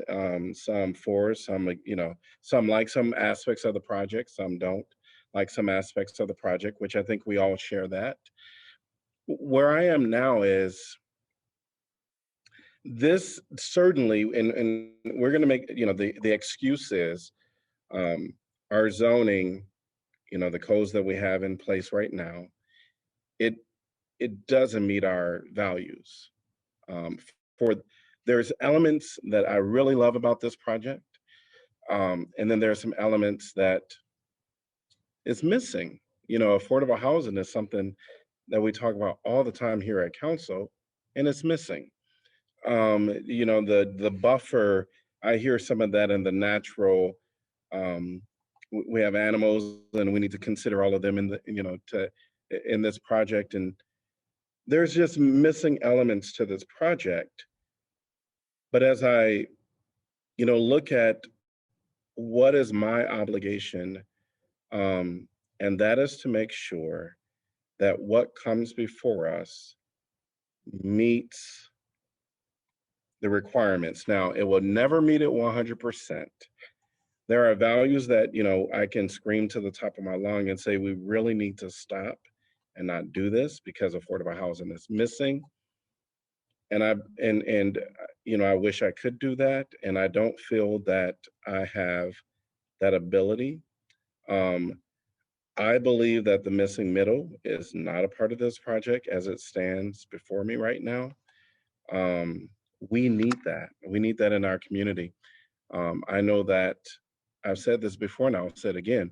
For the developers that are coming forth, uh, if you know council's value, and not only council value, but this community value, bring us projects that include it, even if it's missing from the code. It is frustrating. The predictability is something that came up earlier. And I do believe that our council must get to the place where we create things that are predictable for the developer, for the staff, for all of the community members. If you're living on the other side of the town, or you're living right next door to a project that's about to be rezoned, and for council. It should not be this, challenging, and it is. And one of the things that I'm gonna, really ask that our council become committed to, I know that it's on our work session, and I'm gonna work with Mayor Pro Tem and City Manager to really get this on our work session, what seems appropriate. We have to have this conversation moving forward. I do want to say that there are some good things about this project. That was created as a conversation between the community and the development team. Everything is not there. I get that. I will vote in favor of this project. I, you know, it's such a challenge because I've, voted against something that was annexed that didn't have elements. And, at least my thought there was it wasn't in the city. And, my understanding was it that affordability should still be there. There's things, again, like I said, missing from this, from the ordinance, the plan, the rules, and at this point, I will not hold this developer or this project to that, and I will vote in favor. I guess I'm the only one left here. I'm really torn between like really move forward with it or not. I try just to listen to everyone so I can get convinced. The fact that we are here just to check the box, I don't agree with that. You know, we're not here just to check the box. I guess as elected official, you know, we need to listen to the public too and see what the good for the public, definitely. I always not about checking a box. Anyone else can check the box, but elected officials should, yeah, look at that too, but look at the value of the community. I understand everyone, every single one here talked about this, understand what the mayor said about the value. I know that he believe on that, and he wish also to, if we can change this. I think I see everyone really humble and ready and really, you know, passionate about changing the code, which is, I hope you stay the same for the, you know, and do this as soon as possible. Have we did everything by checking the box? That's not true. So, you know, I just feel like sometimes council talk about, you know, let us follow the policy because that's the policy. And in another time, we're not following the policy. You know, I don't know, but it's really, to me, I have many, if I can have examples, you know, there is many examples happening, and we just, sometimes we need to just value the residents. You know, I just really still torn, don't know what to do. Part of me saying, yeah, yes, you know, even if I said yes or no at this point, it's not going to change anything. There is a majority of support here, and let's see how it's going to go. I just add one comment. In terms of the regulatory framework, we have a tool right now, the Plan Development Overlay, which allows the freedom to develop a plan which would embody the principles of the form-based code, the missing middle, all of these things which we're, you know, looking to implement in a more by right manner, can be implemented on a project-based level right now. What are some examples of that? The Peninsula is a plan development RS5 overlay. The development of Prairie Hill Co-housing is a plan development overlay. It's either RS5 or RS8. So this can be done right now. It requires insight, it requires a vision, but it's possible to do now. So this is, in my view, it is not a regulatory issue. You know, I was certainly looking at questions related to consistency with the Northeast District Plan, and I think there are inconsistencies. But I just want to be clear that there are tools now that would allow us to do many of the things that were mentioned, if only we had the way to get there. We do have the way to get there, and it's right. It's available to us now. I do have a question. Oh, go right ahead, Mayor Pro Tem. I also want to have a question. I'm sorry, but you can go ahead, Mayor. My question, I want to get clarification from either our attorney or staff on this, because conditions I know do happen at rezoning. We can also, when we actually see the site plan and all that other stuff officially, we can have, either we pass it or we don't. And then at that point, there's also some conditions that can be taken. Can staff clarify for me if we can have conditions related to this rezoning?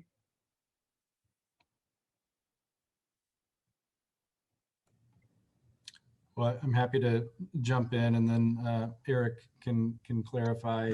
Certainly, you do have the ability to provide some conditions. There are limits on what you can do.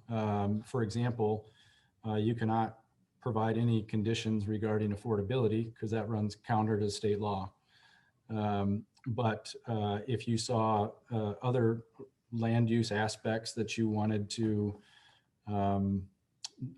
discuss conditions on, you can, and then we just have to, as staff, kind of listen to those conversations and ensure that it's legal and doable. And then what we probably need you to do is defer the vote and discuss those with the developer so that we can make sure that they would be on board with whatever it is you're suggesting.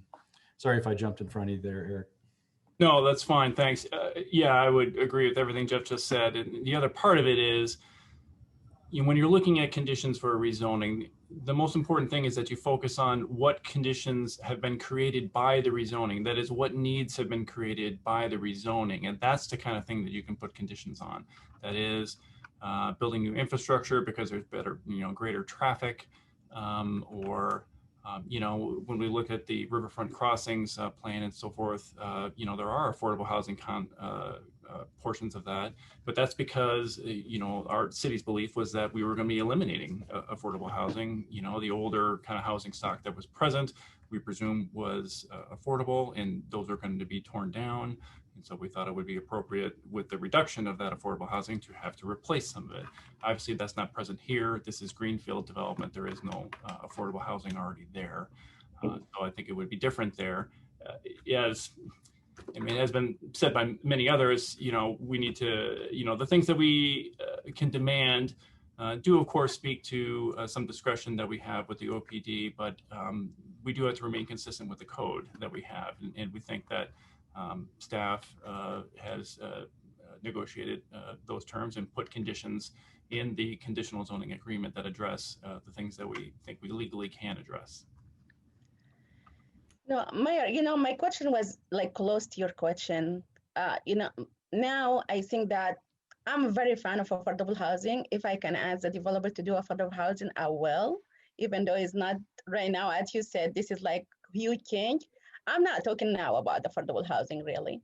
I know that there is no way we can, as the project, the current project, the way that it looks, we cannot do that. But I'm asking about as a condition, just like you said, like the buffer and everything else, like the public that talk about the traffic study and all these kind of things. Can we really add those kind of things and ask the developer to improve them? I do have, and sorry to jump right in there. The city forester is going to approve some aspects of this, and I guess I don't know to what degree, will that, kind of satisfy. I know what's, kind of projected is not fully the hope for the buffer, and that has been something that has been really mentioned by the community, and I would love to have that addressed if we could. Mayor, we could, Danielle's on the call, and my guess has the plan available. We went through that with you on the first reading, or I'm sorry, on the first meeting. But if it'd be helpful, we can walk you through that buffer again so you can kind of see what's there now. Do you need that, or are you comfortable talking about the sufficiency of the buffer without seeing the image? At least for me right now, I think one of the things that sticks out in my mind from the community is the buffer. Mm-hmm. And so personally, I think I would like to just walk through that just to refresh my memory there.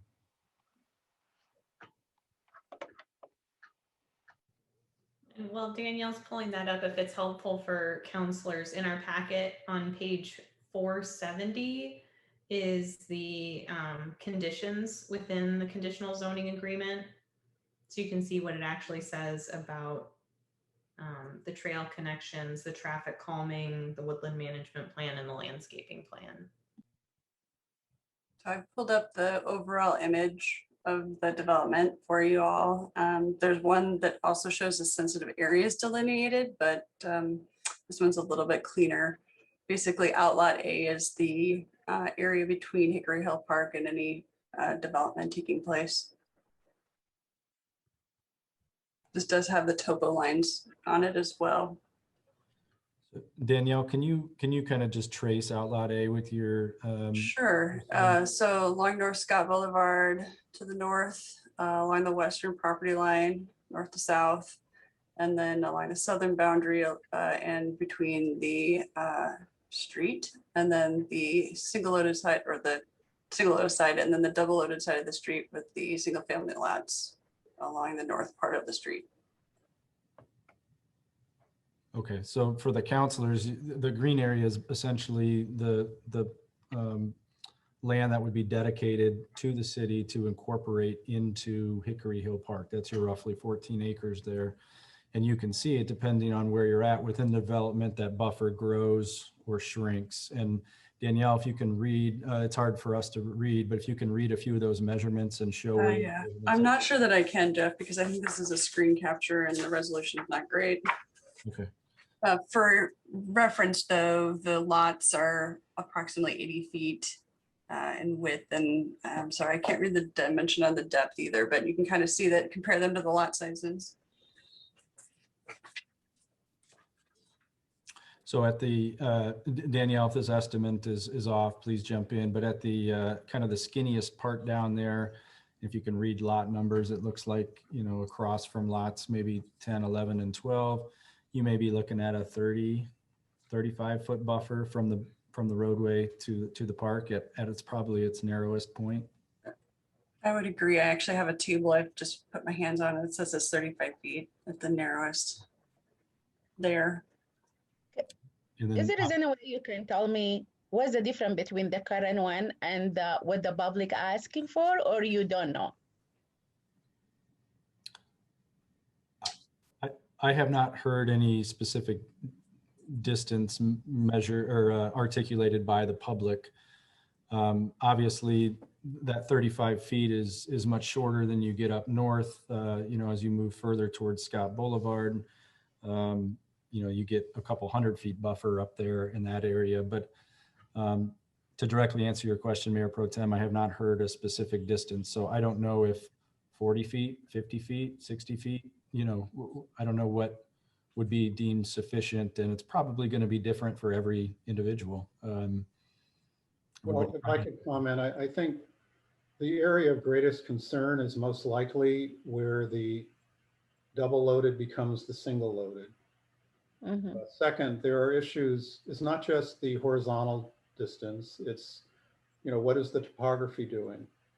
This is the kind of condition where, you know, that kind of graphic analysis that I mentioned earlier is necessary to really look at through, say, a section elevation, what the condition is in terms of topography, in terms of existing vegetation, to even get an understanding of the, you know, the problem that needs to be solved. But I think if we're talking about a visual buffer, which given the narrowness of this condition, I think what we're talking about is a visual screen, most likely of evergreen vegetation, because it's during the winter months, fall and winter, when deciduous trees lose their leaves, that you would have the highest visibility. So in my mind, I'm speaking just for myself, obviously, but that would be my response, is this would need to be looked at carefully at various stations along this narrow section in order to come up with at least some level of remedy to the buffer, the question of the buffer. And I think, Meyer, can I ask a developer if he can, like? Yeah, Michael Welsh, welcome, and maybe you can chime in on this. Yes, thank you, Mayor. Actually, the buffers, if we kind of want to go through it, at lot 3, so on the south end, kept right there, Danielle, that buffer from the front yard of lot 3 to the southern boundary, to the park boundary, that's 150 feet. And then as we go across on the corner from lot 6 going west, so from the front yard, yep, right there of lot 6 to the park is 159 feet. And then on the back of lot 42, yep, right there, that's 116 feet currently. What those buffers were originally is we were following the existing tree line. So on the south, we were about 30 feet. And then we got to like the west by across from lot 6, and we were at 35 feet. So kind of in rough numbers, those buffers from where the rear yards used to be to where the front yards are currently, they increased on a magnitude of 4 to 5 times what they were.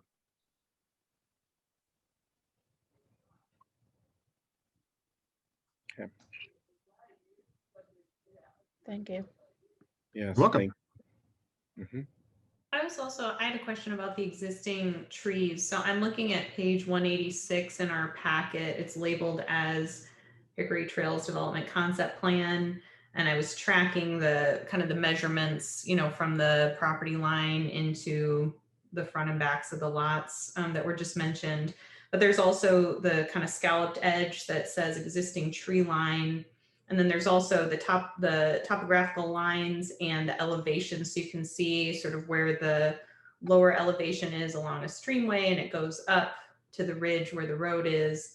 But the existing tree line looks like that there is trees north to south along kind of that whole, well, from on this orientation of this would be, top to bottom.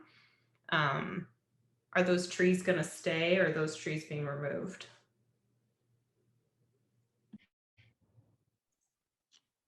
What we, I guess what we're doing is, in order to meet the 50% woodland retention, we made the lots, the buildable area on the lots as shallow as we could.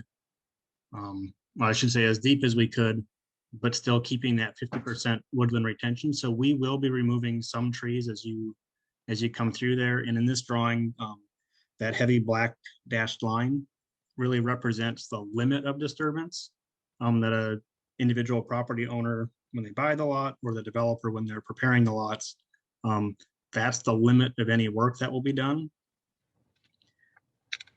And so on Outlot A, on the west side of the street, it kind of follows more that orange dashed line as like the grading limits. So that would be the limit of any work. So the existing trees that are on that western park boundary, or eastern park boundary, western development boundary, those will not be removed from where they are now. So those trees will remain, and the majority of the development is impacts the areas that are currently in grass or hay, or just those open areas of development. Okay, and so just to be totally clear, along that western north-south boundary, it looks like, from what I'm looking at, there's that existing tree line the entire way north to south. Is that your understanding, that that's? Yep. Okay. Yep. And so those would stay? They would. Up on the northern end, we do get into the kind of the edge of it. I know you made the comment earlier about losing those condo lots up there. And that was one of the kind of concessions to get above that 50% woodland retention. And when we met with forestry and other staff, we did identify there was some kind of highly valuable trees up in that northwest corner that when we had the original condo development was getting into those. So by pulling that back, we were able to preserve some kind of higher value woodland that we weren't originally. That's helpful. Thank you. Yep.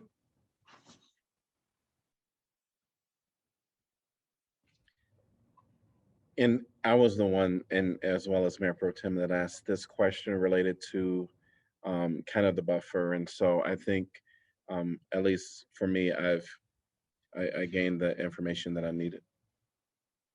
I just want to ask Michael, what can you do to improve some of the concern that the residents have, especially about the buffer, what John Thomas was referring to? Is there any way you can do something? I guess I would have a couple thoughts on that. One, I appreciate what Councilmember Thomas is looking for and seeking.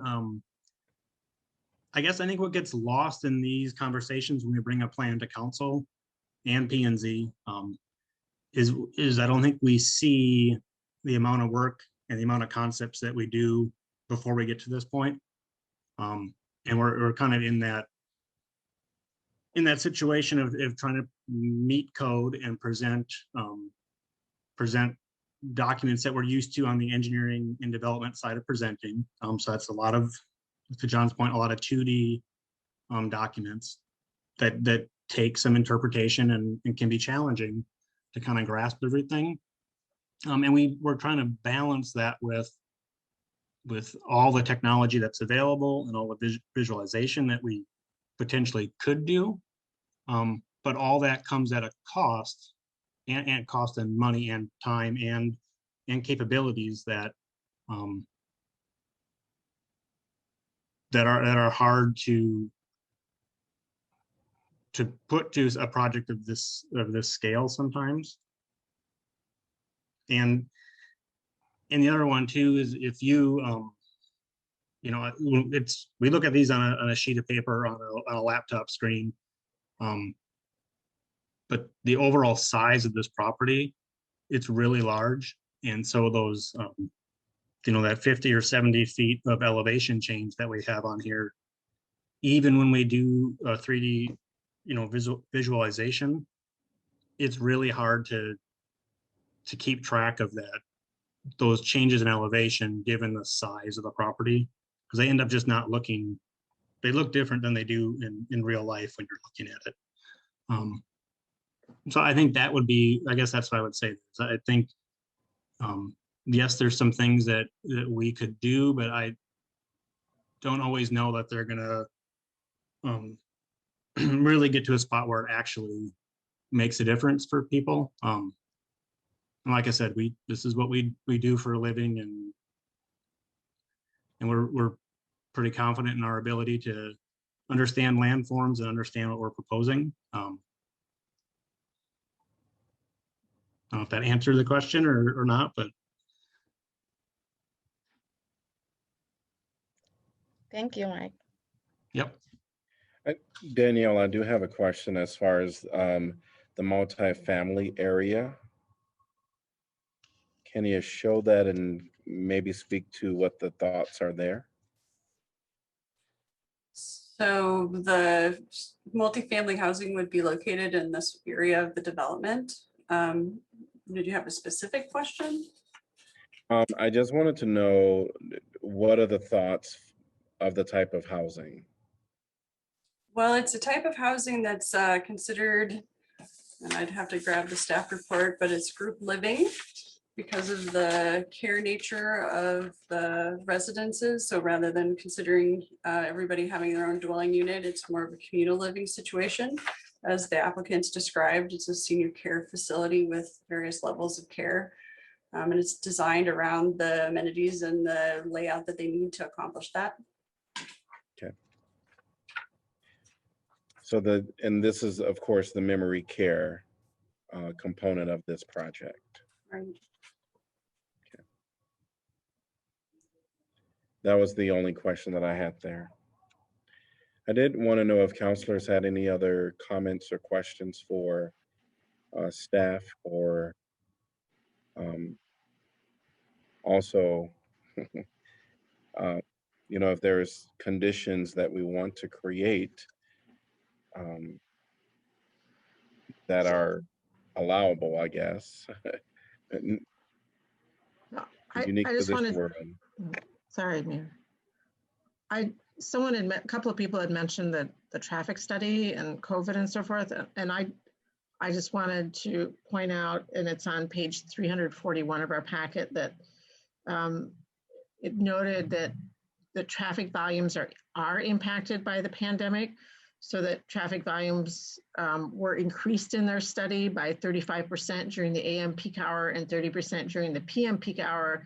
And they determined that based on non-COVID-19 counts at the intersection of North First Avenue and Scott Boulevard, and comparing link volumes, whatever link volumes are, which I'm not sure, between the intersections. So, I mean, in essence, it struck me when I was reading that they were trying to compensate for the fact that they were measuring this during the time of COVID to make sure that they tried to capture what the actual traffic would be as close as they could get. Mhm.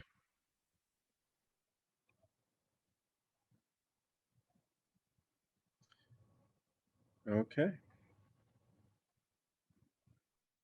Any other questions or comments?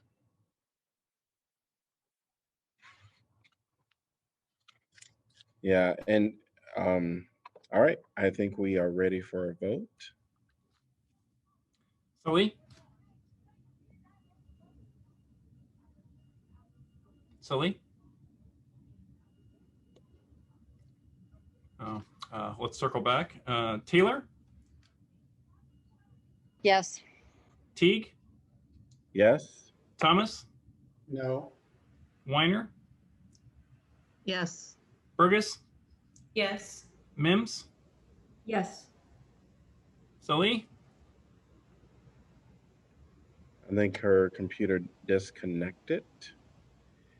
I think since we're in the middle of a vote and she was a part of this, we should probably wait and see if we can't get her back connected.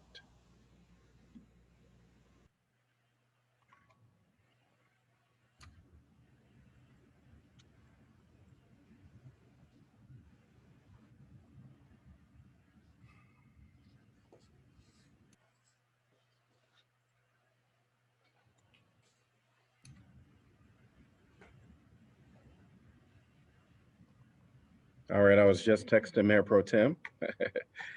Sorry, it just freeze. Yeah, Yes. go ahead. Sorry. We're ready for your vote. Okay.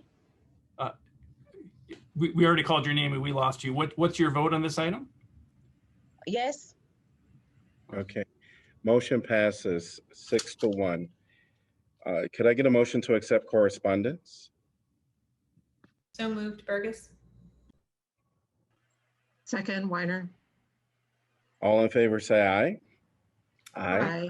Aye. Any opposed? Motion passes 7-0.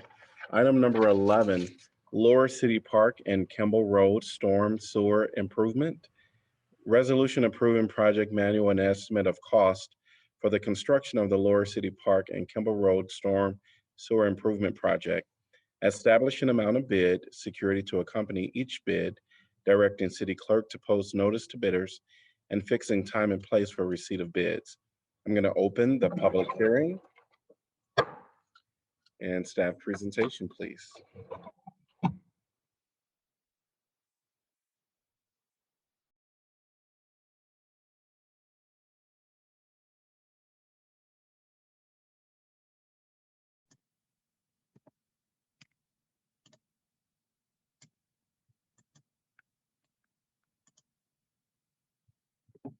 Good evening. Can everyone hear me? This is Melissa Clow with Public Works and Engineering, and I've been working on the Lower City Park and Kimball Road Storm Sewer Improvement and Riverbank Stabilization Project. As you can see, there are 4 different areas that we are working on with this project. The first is at the intersection of Kimball Road and North Gilbert Street. We will be installing 2 storm sewer intakes at this location to help with some drainage concerns that we have. We will be working on storm sewer removal and replacement in Lower City Park. Basically from the Lower City Park access drive all the way out to the river. At 900 North Duke Street, we are doing driveway improvements and adding a storm sewer culvert there as well. And we are also adding approximately 500 feet of stream bank stabilization along the Iowa River. Touch base on Kimball Road really quick. So everyone knows there is no storm sewer located on Kimball Road until you get to Governor Street. There's also no storm sewer located on North Gilbert Street until you get up to the Brown Street intersection. We've been watching this intersection since the completion of the Iowa City Gateway project, and there is a considerable amount of rainwater, stormwater that flows down both roadways and comes together at this intersection. So at this time, we're going to be adding 2 double intakes on the east side of the Gilbert Kimball intersection on Kimball Road to try and pick up all of that drainage coming down Kimball.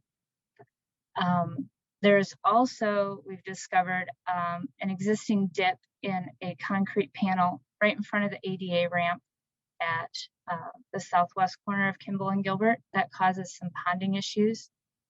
So we're going to remove that, try and finish it, and smooth it out. A lot of this drainage is causing the buildup of sediment in this ADA ramp. It also ponds in the ramp, goes up over the sidewalk, and sediment settles on the sidewalk farther down on Kimball towards Dubuque Street. While we recognize that this is not going to solve all of the problems that we have there, there is a future Gilbert Street improvement project where we will continue to look at these issues and address them more at that time. The 900 North Dubuque Street driveway, below there's a picture of existing condition. This is how it was installed for the Iowa City Gateway project. Due to the NEPA, or the National Environmental Protection Act, limits for the Gateway project, we were not allowed to fully construct that driveway as far as it needed to go. The existing driveway drops down and away from the sidewalk on the east side of Dubuque Street to match the grade of the drainage swale. Improvements will add approximately 50 feet of new concrete drive up to match into existing. It'll be a consistent grade from the sidewalk up so that we will be getting rid of this dip. A 15-inch culvert will be added at the low point to maintain existing drainage patterns. And in Lower City Park, we will be replacing the aging CMP storm sewer that runs from the access drive all the way out to the river. It's been out there for quite some time and it's rusting out. So it's not carrying the water as efficiently as it should to the river. This storm sewer connects to some intakes on the access drive and also in the park. You can see in one of the pictures, we have some low points. We're going to grade those out, add a few intakes, and try and dry those areas out for more usable space. This area was also outside of the NEPA limits for the Iowa City Gateway project, so we've been patiently waiting until we can pull together a project and get this taken care of. While we're in City Park working, I have a photo at the bottom which shows riprap that was placed with the construction of the Park Road Bridge. We will be meeting the north end of that riprap and adding additional stabilization 500 feet north along the west bank of the Iowa River. If you're out there walking that river, the riverbank is pretty eroded. There used to be trees along this riverbank, and it's at a pretty steep slope as well, at a 1-to-1 or steeper in many places. So we're going to flatten that out, add some riprap, and try and protect that edge of City Park. Estimated project cost is $250,000 for this work. That's for all the storm sewer, the pavement, and majority of it is for the revetment, the riprap. Design development has been taking place, started in May through this month, June of this year. We plan to let the project July 13th, 2021, and construction will begin as soon as possible in August and be complete yet this fall.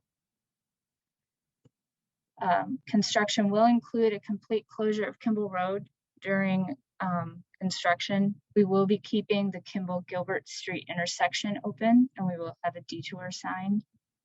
There will be temporary lane and sidewalk closures on Dubuque Street for driveway construction, and also some temporary trail closures in Lower City Park for storm sewer construction. That is what I have right now. If any of you have any questions, I would be happy to answer them.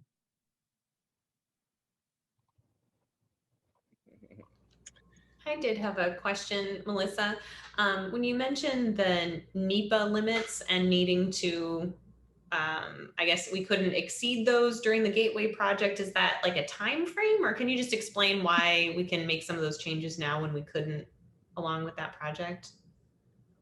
The NEPA limits were established. It's the National Environmental Protection Act, and it was pretty much the study that was done for 2.5 or 3 years prior to the Gateway project beginning.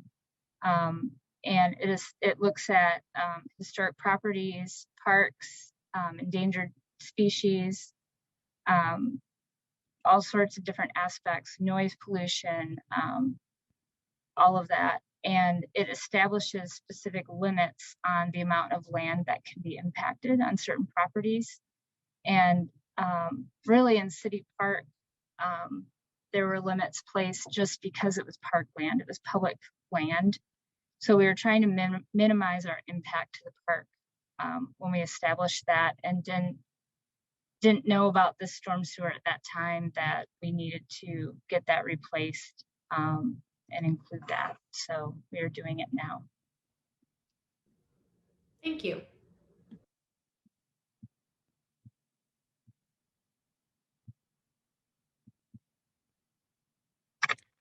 All right, any more questions? Seeing none. Anyone from the public like to address this topic? If so, please raise your hand and I will call upon you.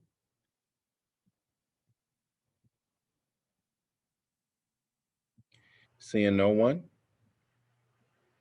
I'm going to close the public hearing. Can I get a motion to approve, please? Move, Saleh. Second, Mims. All right, council discussion. They all sound like very much needed projects.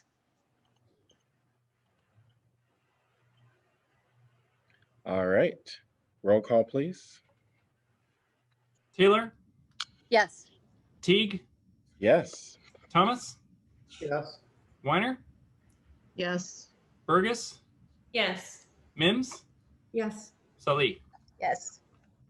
Motion passes 7-0. All right, we are on item number 12, which is Nevada Avenue's sanitary sewer replacement construction. Resolution approving the project manual and estimate of costs for the construction of the Nevada Avenue sanitary sewer replacement construction project, establishing amount of bid security to accompany each bid, directing city clerk to post notice to bidders, and fixing time and place for receipt of bids. I'm going to open the public hearing and staff presentation.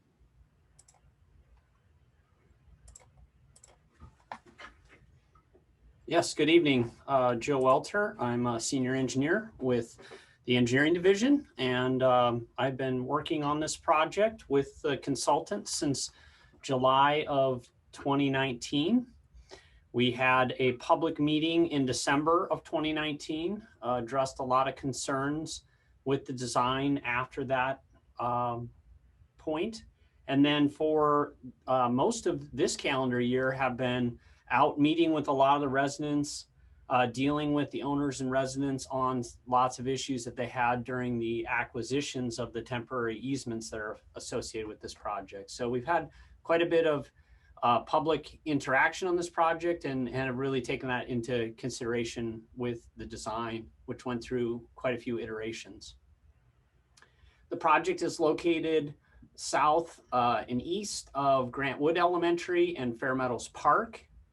It is located in the backyards. When this subdivision was done in the late 60s and early 70s, this was a pretty common practice. Inside of, can you see my cursor? Inside of the,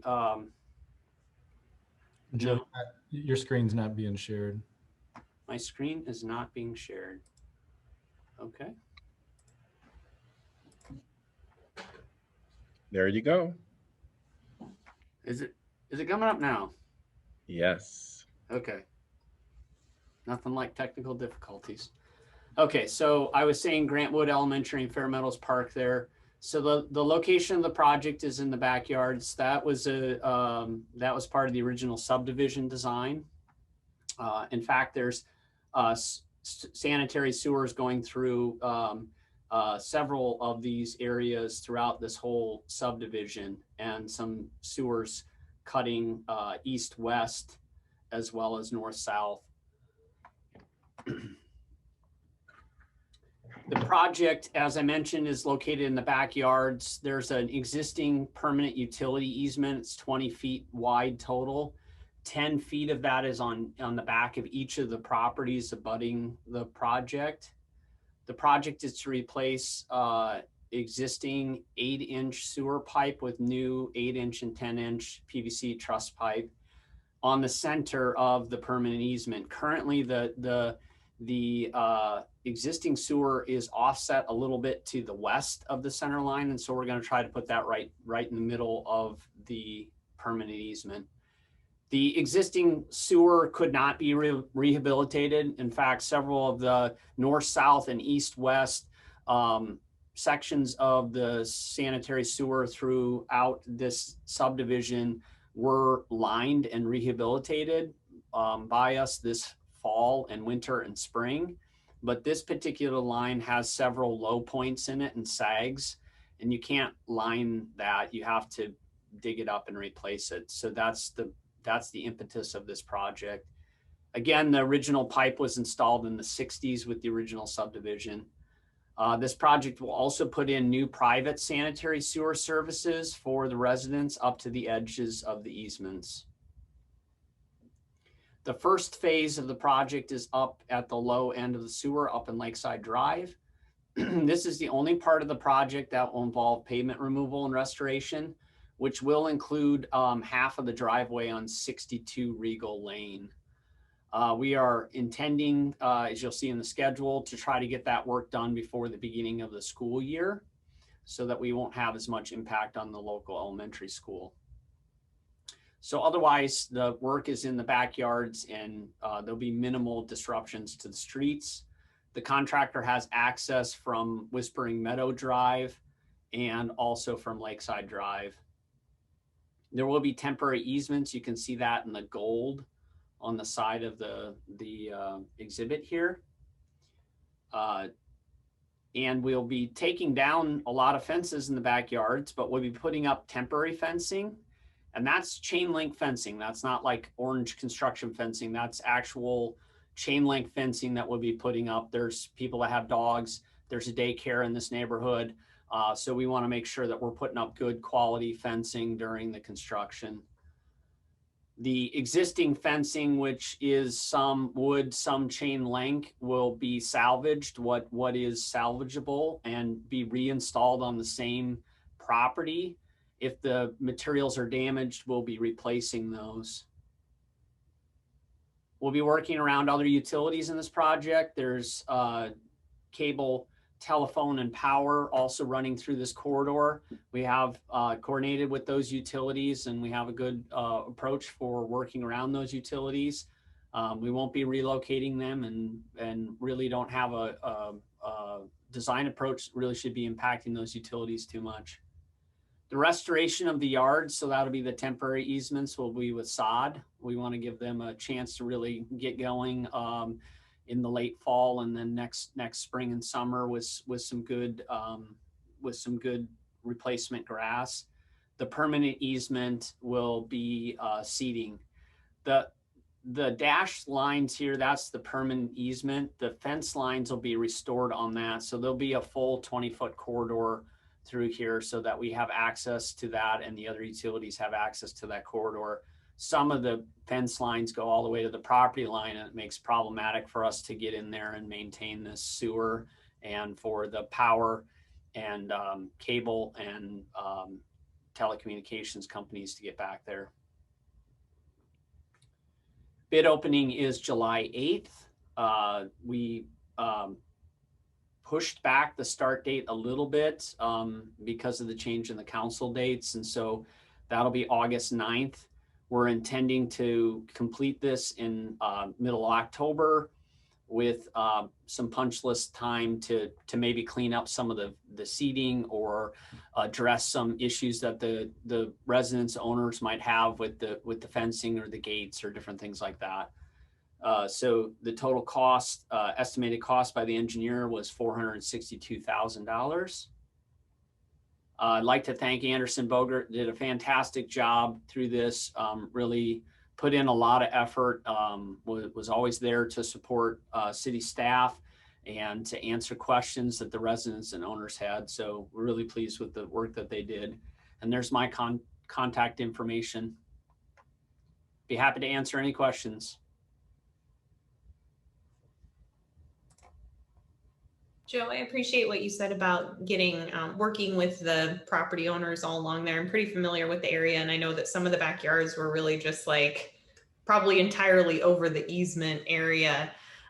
When that's a permanent 20-foot corridor between the backyards, are we installing access from each property? Because I assume property owners will have to maintain the easement area. That's correct. That's absolutely correct. So most of them had a gate, and some of the gate materials are in pretty good shape, and we'll try to salvage those. Some of them had a gate at one point and don't anymore, and so we'll be installing new gates in those locations. If it's a wood picket fence, it'll be a wood picket gate. If it's chain link fence, it'll be a chain link gate. We'll work with the owners on where they want those gates. We didn't really necessarily specify a location on the plans because it isn't going to make much of a difference to the contractor really. So we'll probably be doing some coordinating with them. Generally, we're probably going to try to put them towards the middle. Seems like the best place, but we'll be working with the residents if they have a real strong opinion, and some of them already have told me they do have a strong opinion. So we'll be aware of that. I appreciate that. Thank you. I imagine people will have very specific spaces where they want the gate. My question relates to the size of the gate, because if people need to get a mower out there, some people use riding mowers.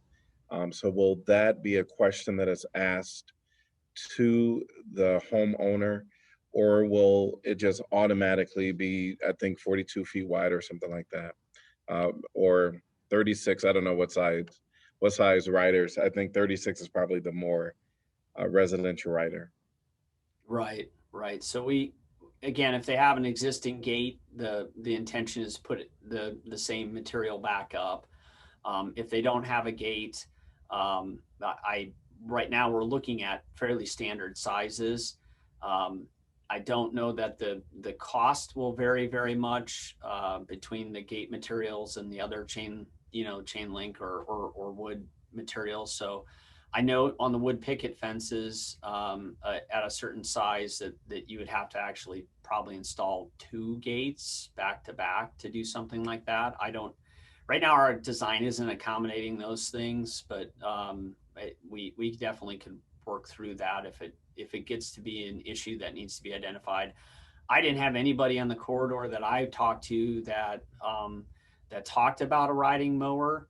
Obviously, we're not just building this just for the people that live there currently, but we're also looking at this for a long term. So that's certainly something to think about, Mayor. I appreciate that comment. We'll certainly I'll write that down and bring that up during the pre-construction meeting when the contractor's selected, so we can start those conversations, make sure that we put back the right things. Great, thank you. Yeah. Any other questions for Joe? All right, we're going to open this up to the public. If you want to address this topic, please raise your hand, and you'll have 3 minutes to talk about this. Welcome, Gary.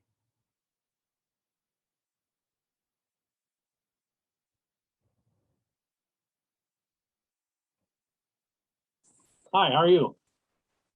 Can you hear me? Yes, welcome. Yes, I want to really thank Joel. He really did a nice job with us here at 50 Regal Lane. Thank you, Joel, and really appreciate it. Well, good working with you. Thanks, Gary. Would anyone else like to address this topic? And we need to mute Joe. Seeing no one, I'm going to close the public hearing. Can I get a motion to approve, please? Move, Saleh. Second, Weiner. All right, council discussion. I just want to thank staff for their, understanding and concern of the neighbors. Laura, asked some really good questions. And when you're getting into people's backyards where they've had fences right up to each other, and now that's going to be separated with that permanent 20-foot easement, that's going to be a real change. So closely working with those people and trying to accommodate the best we can their needs. Really appreciate staff doing that kind of reaching out and hearing what their needs are. I agree. Please. Teague, Yes. Thomas, Yes. Weiner, Yes. Burgess, Yes. Mims, Yes. Salee, Yes. Taylor. Yes. Motion passes 7-0. We are on to item number 13, which is amendment to 28E with University Heights, resolution authorizing the mayor to sign and the city clerk to attest an amended and restated 28E agreement with the city of University Heights for the sharing of property taxes revenues. Could I get a motion to approve? So moved, Burgess. Second, Mims. All right, staff presentation on this. Thank you, Mayor. So we're returning to you with this item, which we foreshadowed when we were going through the annexation and rezoning here. If you recall, this is the project that originally straddled the line of University Heights in Iowa City near Finkbine Golf Course. We did a boundary adjustment to make all of that property that will eventually hold the senior housing project in Iowa City. When going through that with University Heights, we negotiated with them to share tax revenue on a 50-50 basis in perpetuity. Unfortunately, when you take an annexation through to the state city development board, they limit such agreements to 40 years. And so what we told you at that time is that we are coming, what you originally approved was a 40-year agreement that split revenues 52% to University Heights and 48% to Iowa City. The difference in the 2% was really our incentive to come back to the table to make this agreement go beyond the 40 years. So we're now making that the 50-50 split even for both communities, but this will extend it in perpetuity, so it won't be limited to those 40 years. The project has been approved by the State Development Board and has been approved by the Board of Regents. With those two approvals and ours and University Heights, this project can proceed when the developer is ready to do so. Any questions for Jeff? Anyone from the public like to address this topic? If so, please raise your hand and I'll call upon you. Council discussion. I think this is the project that we did not follow the rule of the annexation. I'm not gonna be supportive of this because we really follow the rules and the boxes when we need it, and we don't do it when we don't need it. So I'm not going to be supportive of this project, of this, whatever it is. I thought long and hard about this because I certainly am 100% on board with my interpretation of annexation, even though this was kind of middle in the city. At this point, because this is a 28E agreement, council majority approved it. At this point, I will support this, but I do get what you mean. It's like it's happening. And so I want the perpetuity, what was promised. So I'm going to support it, but I do hear you. Roll call, please. Thomas, Yes. Weiner, Yes. Burgess, Yes. Mims, Yes. Salee, No. Taylor, Yes. Teague. Yes. Motion passes 6-1. And we are at item number 14, announcement of vacancies new. Applicants must reside in Iowa City and be 18 years of age unless specific qualifications are stated. Historic Preservation Commission, Jefferson Street, 1 vacancy to fill an unexpired term upon appointment June 30th, 2022. Applications must be received by 5 p.m. Tuesday, July 20th, 2021.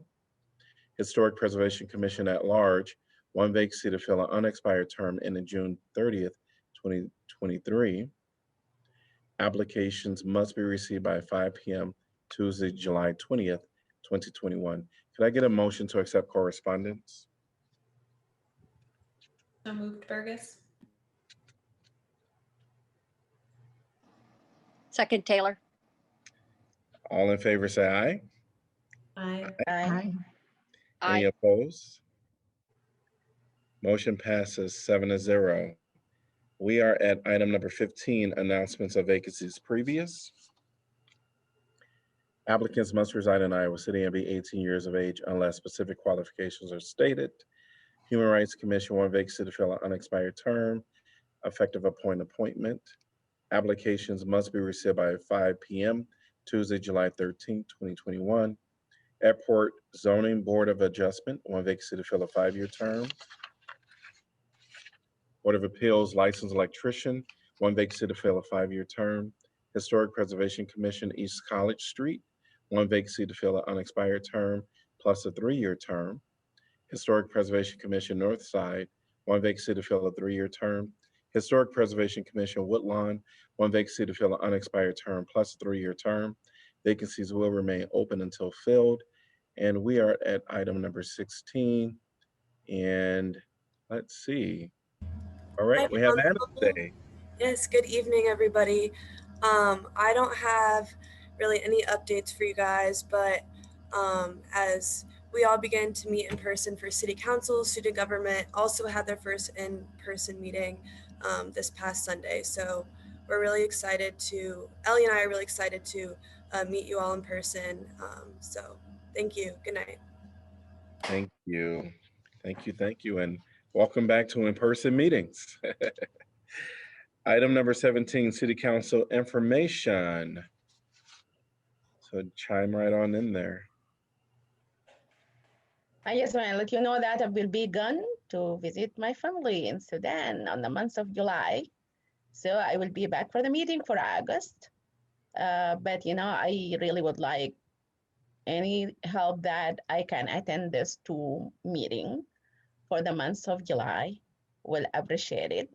And good luck with the in-person meeting. I'm not gonna be here to start that with you, but yeah, can't wait to do it when I come back. Mm-hmm.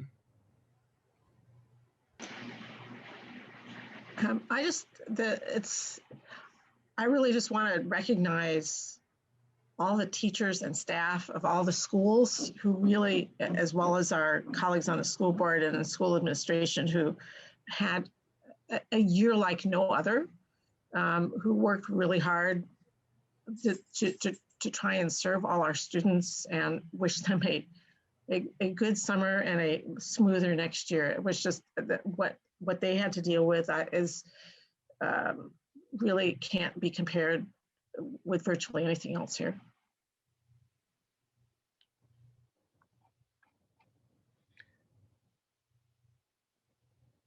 Well, I want to mention that this is kind of a week celebration of Juneteenth. I gave the proclamation, And so last night it was real talk, and I know that some of the counselors were there last night. I know Mayor Pro Tem, and I believe I saw Councilor Weiner were present last night. I actually was so engaged in listening to the presenters that typically I scroll through. I didn't do that much. It was really good last night. There are several events happening, and I would encourage people to go to www.johnsoncountyiowa.gov, johnsoncountyiowa.gov/Juneteenth.